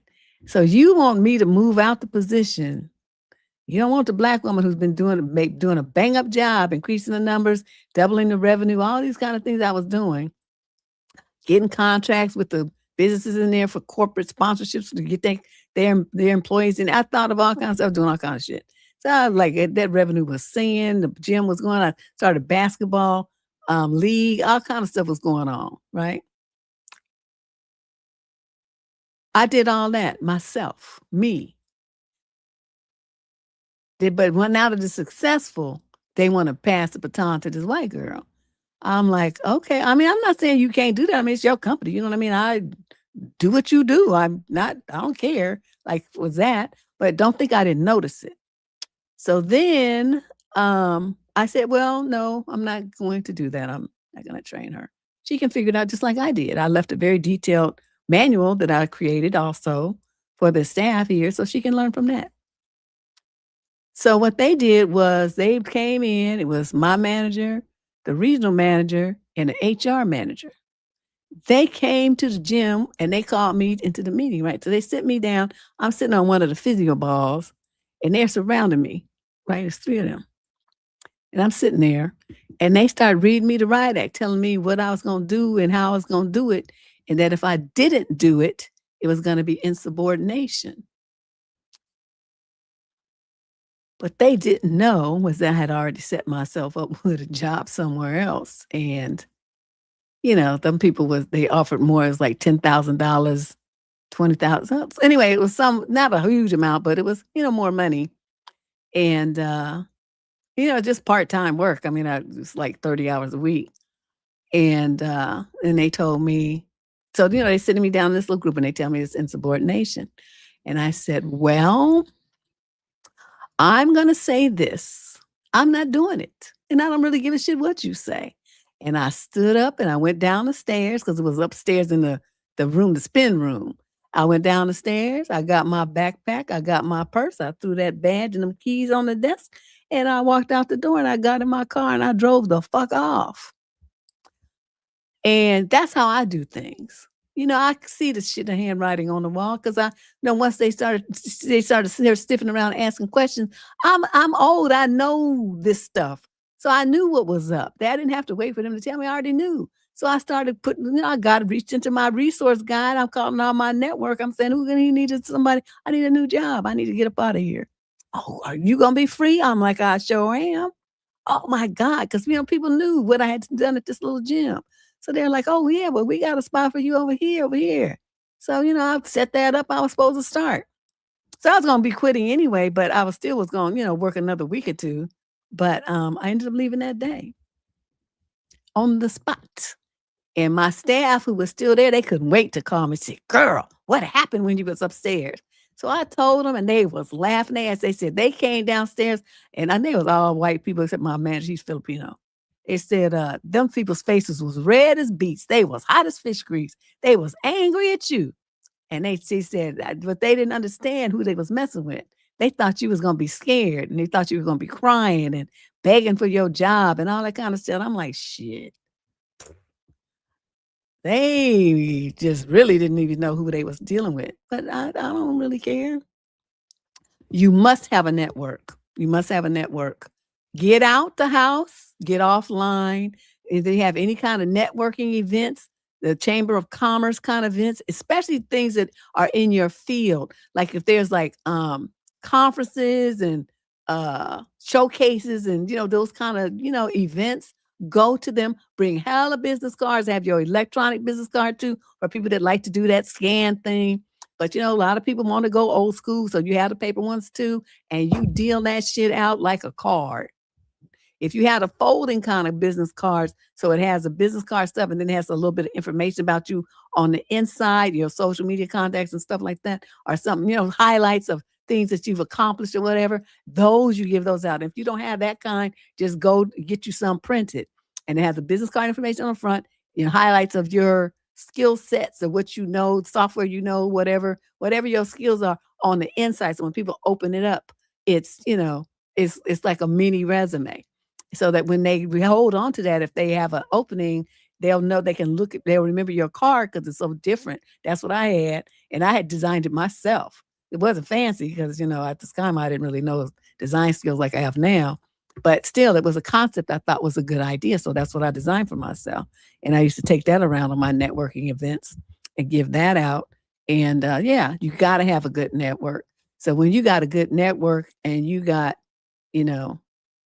people that you can make them kind of moves, even if it's only temporary, you still can hop. You don't have to stay there and be a slave to no employer. They're not going to scare you. And number one thing is, don't be afraid of being fired. So don't live above your means. You don't need a bag with everybody's name on it. Get you some basic shit. Or if you get one designer bag, that's all you need. Just have you a backpack or something. You're supposed to be carrying around your tools for success anyway. You don't need a bag. That's not going to fit in no little tiny Birkin bag and these little things like that. You need a backpack. You need something that's going to have your laptop, your paperwork, your phone, and anything else you need to be successful. That's what you need to have on you. Not no little baby purse with a bunch of makeup and stuff in it. Fuck out of here with that. I see women be wasting thousands of dollars on that stuff. That's money you should have in the bank because you want to maybe be able to make moves if some shit go down. You want to have a cushion. You got to think for the future. So, I bounced up out of there. Yeah, but my staff, my, front desk staff and the trainers and stuff, they was just too through. They just could not believe that I did that. Like I showed it, they're not telling me, no, I'm not teaching that bitch shit. I don't give a fuck. I'm out of here. So, yeah, that was interesting. I'll never forget that. But, the person who broke me of having that fear of being fired was my daddy. Because it was between, I think my first year of college, I was at home for the summer. I had this little job. And I forgot some kind of consulting firm anyway. And this guy that owned it was like Russian or German or something. And he was an asshole, but basically he had the whole staff intimidated. And of course, as usual, I was the only black one up in there. And I was working as a receptionist because that gave me time to do, to do school stuff. And he had this giant ficus tree. I mean, this thing was huge. I'm not good with plants. I'm just not. My mother had ficus tree. That thing was so temperamental, would drop leaves if you just looked at it wrong. I was not touching that man's plant. I'm not doing it.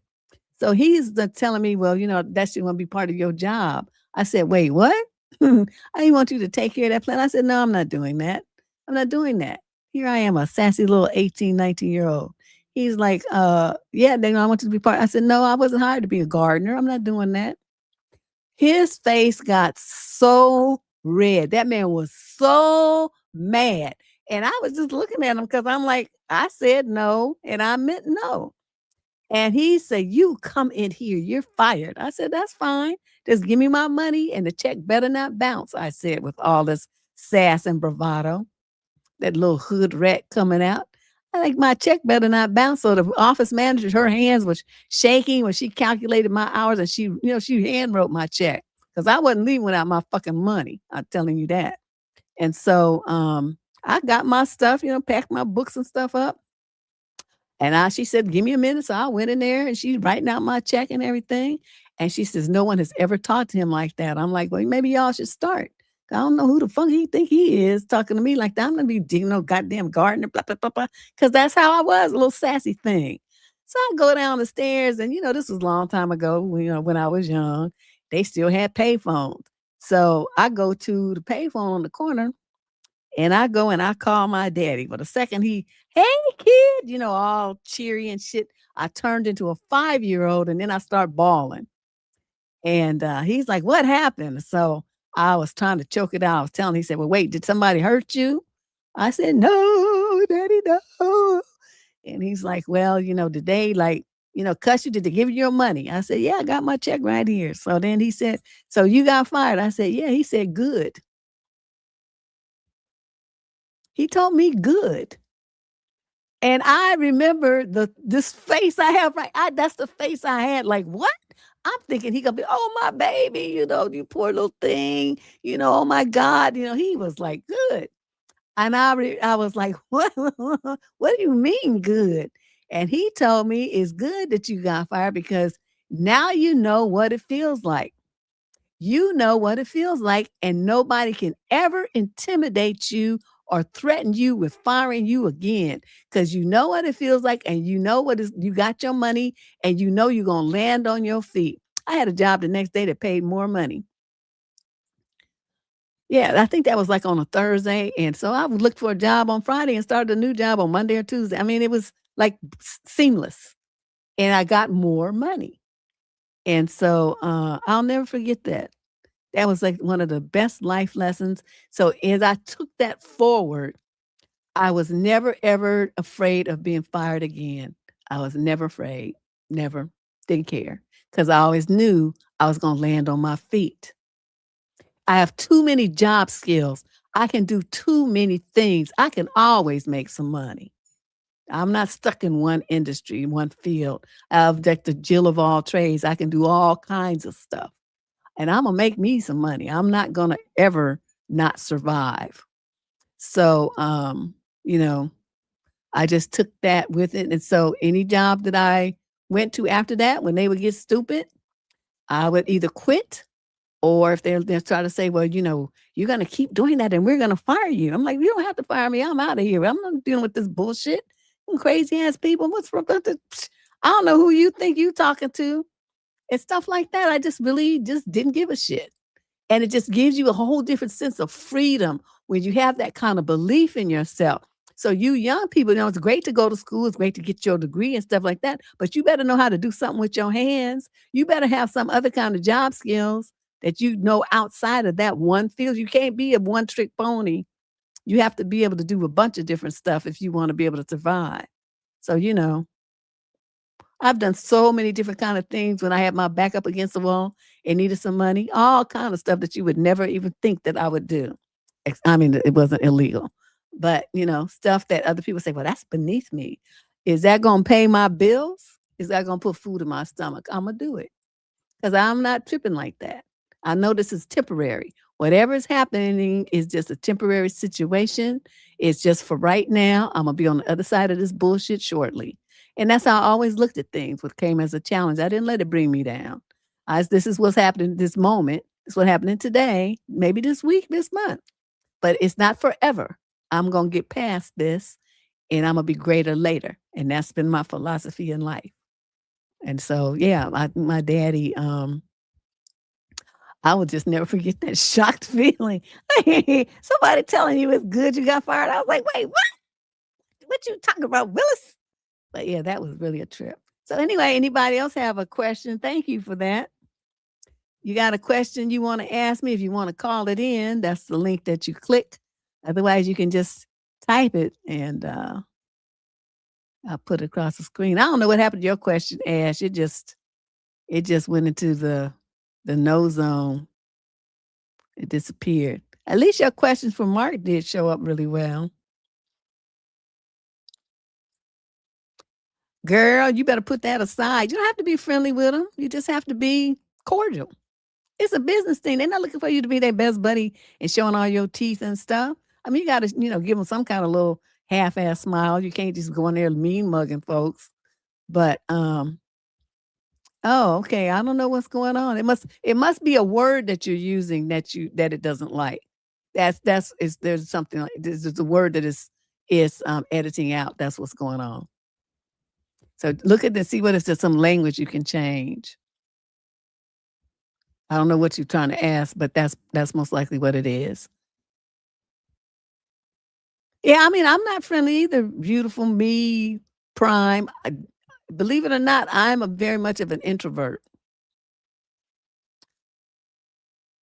I don't really, like even when I go out and stuff, I just go, I go out with one friend or something, just hang out and, I talk to people and stuff a little bit, but, I'd be there to drink and dance and basically look at people and talk about them. That's what I usually do when I go out. I sit there with my drink, lean back up against the bar. That used to be my favorite position to be in. Put my elbows back on the bar and lean back, have my drink right there because I'm right-handed, and, drink and put it back there and stand there and people watch.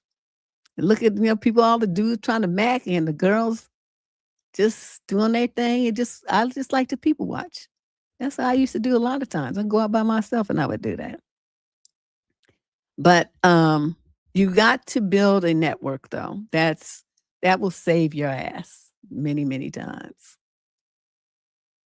It does, sometimes it's like, it's not even necessarily professional people in that field. You meet people in other fields, but they happen to know people. They have a network too. Remember that. So when you networking with your network, your network got networks. So it's just a matter of meeting the right folks.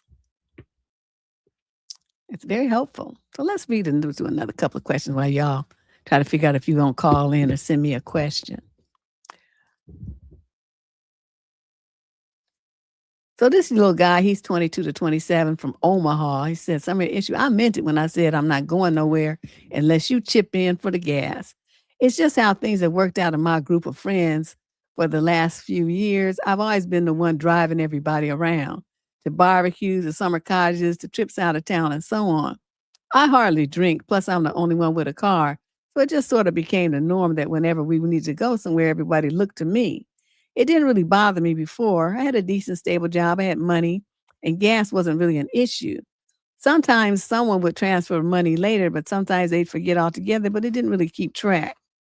However, a couple of months ago, I got laid off. Now I'm working somewhere else, but the pay is way lower, and money has become seriously tight. After paying rent and bills, I have very little left till payday, and I just couldn't afford a full tank of gas on my own. I told my friends about this ahead of time without making a big deal out of it. Recently, they suggested going on an overnight trip to the lake, about 7 of us, a grill, meat, tents, the whole shebang. And right away, they started discussing what time I'd pick them up. The rest either didn't have a car or a driver's license, or they planned to drink, so they didn't want to stay sober. I calmly said I could give them a ride, but only if everyone chipped in for gas up front, because I simply didn't have enough money to fill up properly. Everyone agreed. The day before the trip, I messaged the group chat to remind them that I needed the money right away. Otherwise, I just wouldn't be able to leave. In response, the usual, don't worry about it. We'll pay you back later. We wouldn't let you down. Started up. I wrote again. I wasn't going anywhere without the money. No one responded seriously except for a couple of jokes. So I figured they'd found another option. In the end, I just didn't go anywhere that morning. And then everybody started freaking out. They wrote to me that I'd ruined their weekend because they'd already bought food and were counting on me. Someone even said I'd become greedy and money grubbing after getting fired. But I really don't understand what I was supposed to do. I literally didn't have enough money to fill up my car, and I just wasn't going to even start my engine. No, you did the right thing. They just didn't believe you. They didn't believe you. So, but you you had to show them. They was trying to act like they didn't get it. So you had to show them that you was telling the truth and it was real. And so you still at home. And they sit up there with all their stuff that they bought, but nobody bought no gas. So, cars don't run on tents and picnic baskets and whatever else they had. I mean, the car needs some gasoline. If they didn't buy no gasoline, then you wasn't going nowhere. And that's just the way it was. I don't see what the problem is. Question number 59. This is a female, 28 to 34 out of the UK. How should I handle seeing a violent cousin at an upcoming family event? Hoping for some advice on how to approach a difficult family event. My niece has a thing coming up with lots of family there. There'll be young kids, including my own. Everyone is dressed up. I'm looking forward to it. The issue is that one of my cousins who will be there since I last saw him, I found out tried to strangle his girlfriend during a fight, only stopped when she passed out. They're still together and she will also be there. Wow. My brother, my niece's dad, really dislikes this cousin, but had to invite him. Doesn't particularly like cousin's girlfriend either. We've known them for years since we were young teens. She's not a completely easy person to get on with, very volatile, a bit self-centered, a poor judge of character, clearly. We've ended up in some violent, very difficult situations as a result. But she confided in me and my sister and our sister-in-law recently about what happened with my cousin, and she's had a really rough life generally. The cousin is extremely violent, which I already knew, but not that he was violent towards women. So the question is, how do I interact with him at the event? I've gone from finding him fun and nice enough in small doses to this absolutely loathing him. He makes my skin crawl just to think about, but I can't cause a fuss at the event. He's quite sensitive and very reactive, so would probably pick up on any coldness that I exhibit. I have no idea what his girlfriend would want either. She generally likes people to, quote, pick her, but with cousin, it might be different. She might get defensive on his behalf, and she's more likely of the two to cause a scene at the event.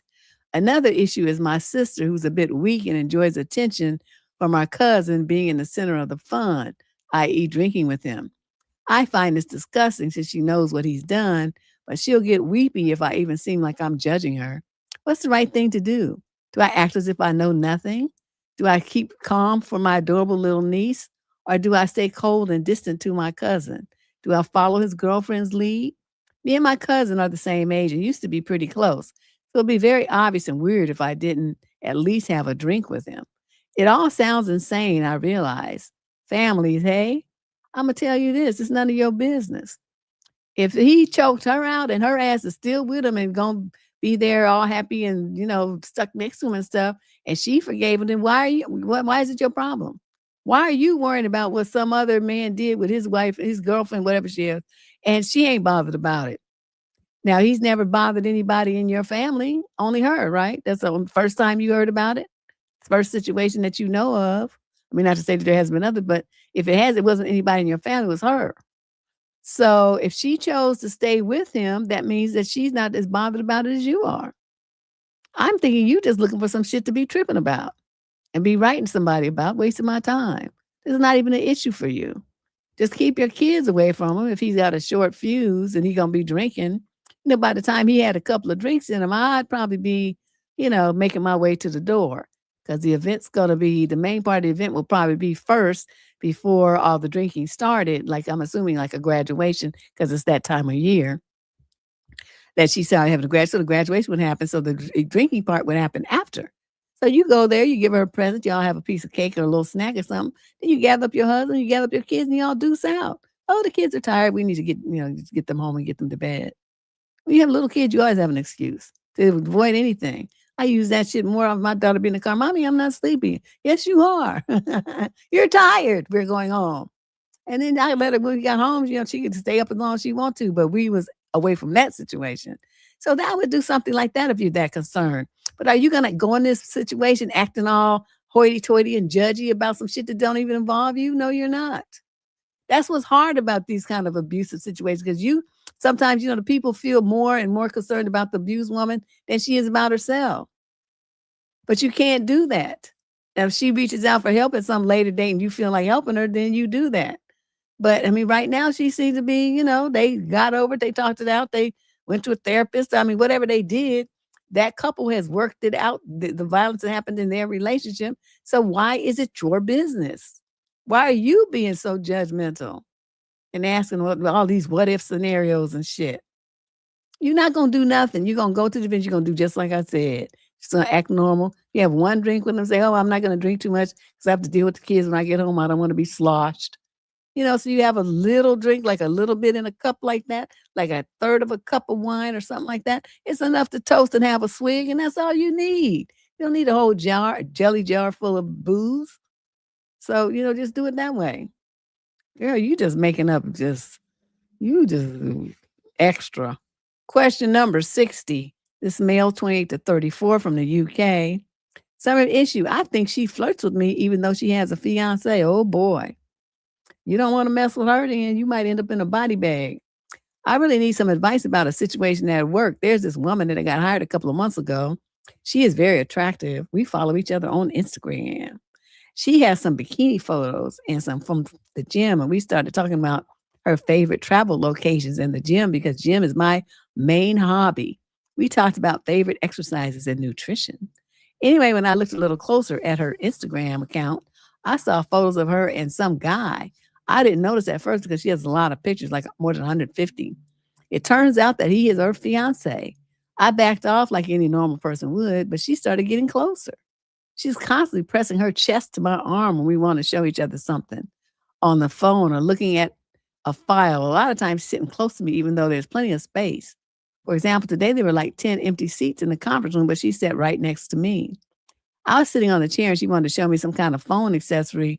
With one hand, she held her phone, and the other hand, she put it on my thigh. We went to the gym together and she got a little cramp on her calf or ankle from the workout, and I offered to massage her and she didn't mind. Maybe it's all in my head, but I think that she is flirting. She could also be just friendly because she's kind of close to other guys too. Play fighting with them and joking around. What do you think? She a hoe. I mean, what you want from me? When you got a woman who's got a fiance and she's putting her titties all over other men and, putting her hand on other men's thighs and all this kind of shit, you don't want to be play fighting. So she got all this physical contact with a bunch of other dudes, especially dudes from her job. I mean, what the fuck? She's inappropriate. She's a hoe. I said that you a hoe. Leave her alone. Okay, because you don't know nothing about her, what her boyfriend's like. She's just a hot mess. She's messy. And this kind of shit here, this kind of stuff, if her boyfriend happened to see it, she gonna twist it around to be that you did it to her. Trust me. And the next thing you're gonna be defending your life because dude's gonna jump you. He gonna try to beat your ass because she's gonna play it like you are you coming on to her. When you have a woman like this, especially in the workplace, be careful. She is this is not good. So she come up and say, I need some personal space here. Can you back up and leave a seat between us? She putting her hand on your thigh, take your hand off my leg like this. I don't want people seeing this kind of stuff. It sends a bad message knowing that you got a fiance. Don't get me involved in any kind of office gossip. Get your hand off of me like that. You have to do things like that. She's trying to put her titties on you and stuff on your arm. Then you move your arm and say, I need the personal space. Then you back up a little bit. You say things like that. You're a grown-ass man. You don't let some woman do that kind of shit to you. And this is at your job. People are working and they're looking at you. And you might think, well, it's not me doing it. The fact that you're participating in it is the kind of thing people are seeing that too. And guys, you don't realize when you're young and just starting out your career and stuff, people are looking at you. They're measuring your character as well as your work performance to see what kind of person you are. And if they gave you a promotion, how well would you represent the company? When you go and to do bullshit like this in full view of everybody in the company, which could be clients or potential clients, vendors, all kind of stuff, people see you acting like this. Stop it.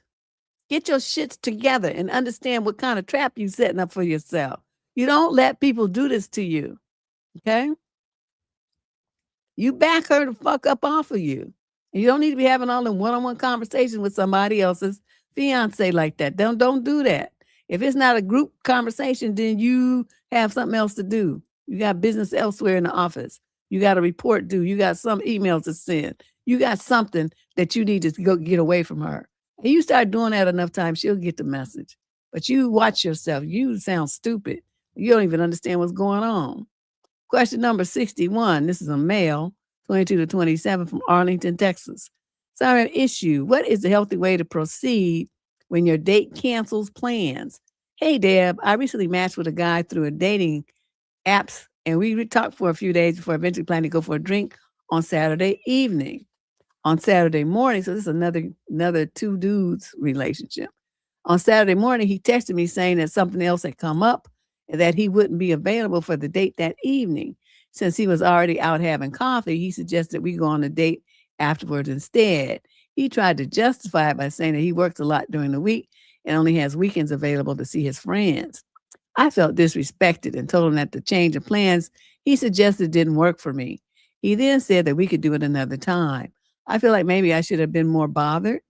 How do you suggest reacting in a similar situation? Well, I think you did well. I mean, it's not like, y'all had an established relationship or anything. He tried to advance the timeline to something else and you shut that down. So good for you. You kept your boundaries in place. I'm not the instant person. I don't do last minute spontaneous dates when you're going to switch some shit up and squeeze somebody in. I'm not doing that. I'm not treating myself like that. I'm not going to let you treat me like that either. So you did good. You did very good. I don't have a problem with it. You shouldn't have been more bothered. The only thing that you have to do is, make sure you give him one more chance, right? If he does it again, then you block him and you move on to somebody else. Question 62. This is a female from 22 to 27 from Carlsbad. Summary of issue. Why would my FWB lie to me? Do I have the right to be annoyed? Maybe. Let's see what's going on. My FWB and I have been sleeping together for about 6 months. From the beginning, I told him obviously he is open to sleep with others, but if he is, I would rather know. He said that of course he would tell me if there was anyone else. So things were going fine, and I often would stay over in the week.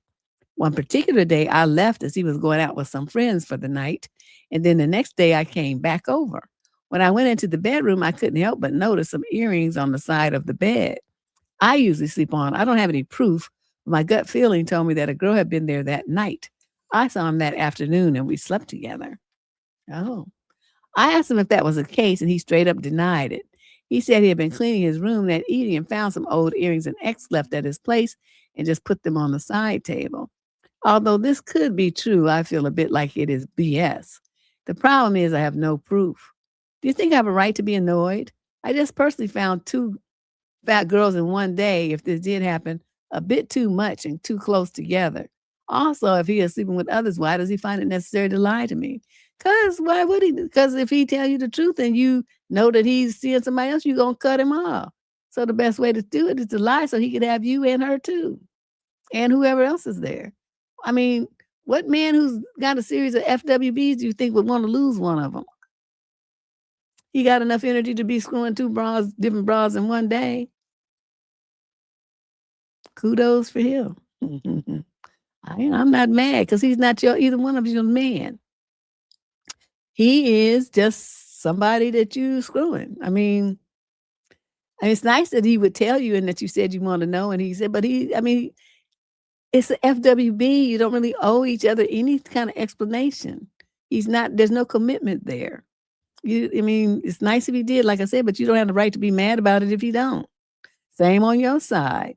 You can sleep with somebody else and can't be shit he can say about it either. So, unpopular opinion, I'm sure, but that's how I feel about it. Anybody else got a question? We wind it down to the last 20 minutes or so of this show. We had 3 days of live streams, 4 hours each day. You know I'm tired. Woo! And I think about February when I did, but it was just like an hour or 2 a day. I think it wasn't this long every day. Some days it was no days because I just played a pre-recorded video.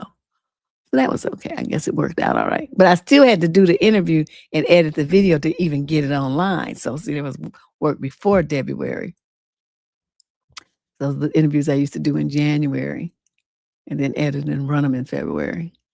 So yeah, I don't know. I don't know how I did all that. It's just amazing to me.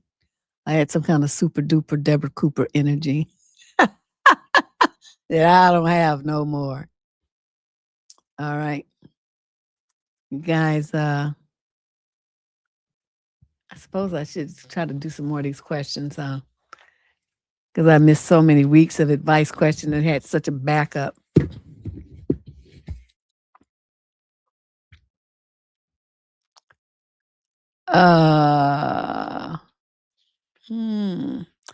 We'll save this question. This looks long. I don't feel like doing this one. Oh my God, lady. All right, question 64. She's 22 to 27 age group out of Dallas. And the summary of her issue is, my stupid ass husband almost burned the house down with our baby inside. I'm looking to rant and for any advice on next steps. So me and my husband have been splitting the nights. He takes the baby from 8 p.m. to midnight, and then I have him from then on. He has fallen asleep multiple times during his shifts where I then have to take over when I hear the baby screaming. He will not wake up for the baby crying at all, so he tries to stay awake for his whole shift. Then last night, my husband left a pizza in the oven for more than 2 hours while he fell asleep during his shift. The baby was in the bassinet in the kitchen screaming when I woke up. The kitchen was filled with smoke, and my husband was sound asleep on the living room couch. Wow. Upon waking him up, he didn't even realize what was wrong and insisted it wasn't a big deal. I was so upset and angry. The baby had been breathing in smoke for at least an hour, and the oven was close to catching on fire.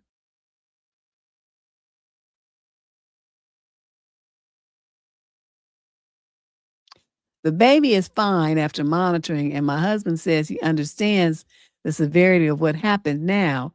He has apologized and assured me it won't happen again. I still feel very upset, and I definitely don't trust him. I'm not sure what to do next. I don't know either because you have yeah, Ash, I'm with you. I'm just trying to imagine how I would have acted. I'd probably be in jail for murder because I would have lost my goddamn mind. Baby breathing in smoke, a baby breathing in smoke. She don't say how old the baby is, but baby can't be that old. And baby breathing in smoke for an hour. And you know they get to crying, so they sucking in big lungs full of the smoke at that point. Yeah, I probably would have like woke him up. He would have woke up dead because I would have clocked him on the head. You know, it just would have been a bit much.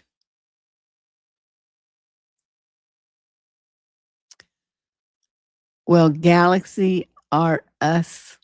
That's a bit touchy to talk about. That's something, can you write me about that privately? Unless, I mean, it depends on what kind of assault you're talking about, but if it's the kind I'm thinking about, that we probably shouldn't talk about that on the air. If it's, you know, he like groped you or something more lower level on the scale, we could talk about that. But if it's the full on problem, we can't do that. YouTube would have a fit. They would lose their minds.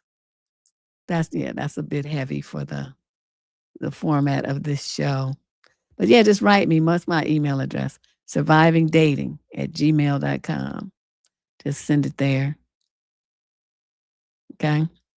Yeah. Actually, you know what? You should use the submission form. Go to depsterism.com and there's a form you'll see it says get advice, or you can scan that QR code that's up on the screen. Just fill it out on that form because it has legal releases and stuff that protect me before I answer your question. So if you could do it that way, that would be better because that's pretty touchy. Okay. So let's do question number 65. She's 22 to 27. He's 28 to 34, and they're in Canada. Oh, wait, did I ever answer? Oh, she upset at what she feels. She don't know what to do. This is a question where you definitely should go to a counselor because the regret, the rage that you feel at him is going to permeate your relationship. You're not going to trust him with that kid ever. And I'm not sure that he should be trusted. I don't know what y'all's monetary situation is, but you know, if you need coverage for them 4 hours, you might have to hire somebody. Or take the baby over there and pick the baby up at midnight or something. There's going to be, you have to make some adjustment because he's obviously too immature, too irresponsible for that kind of responsibility. Don't put some food in the oven and then go fucking pass out and go to sleep. No, not good. Okay, so this young lady, so now we move to the Canada question. My boyfriend refused to wash the dishes.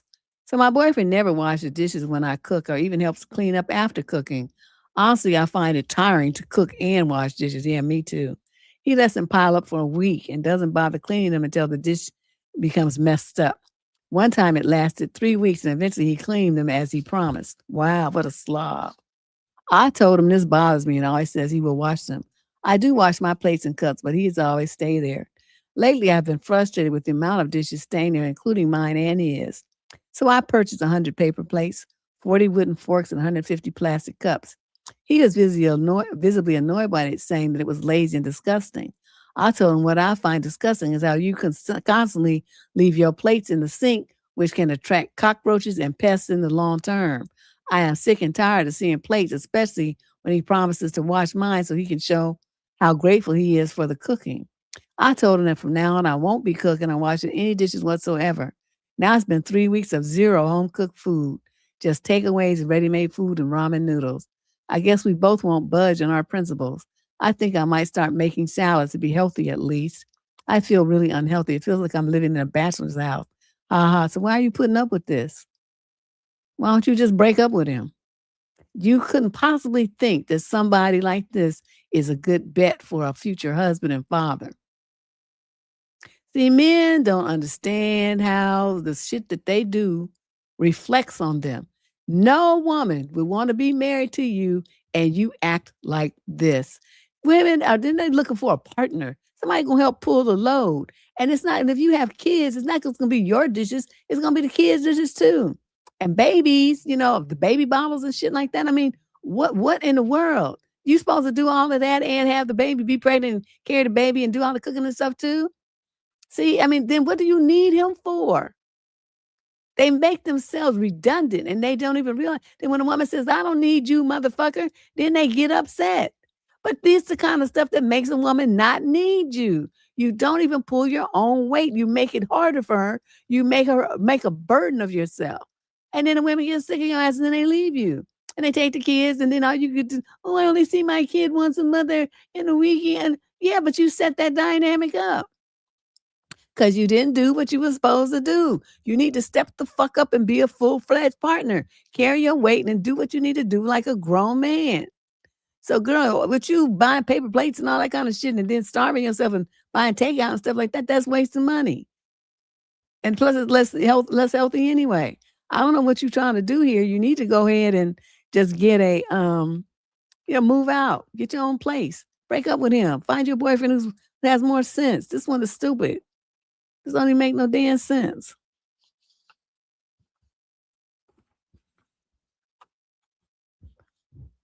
Question number 66. She's 22 to 27 out of the UK.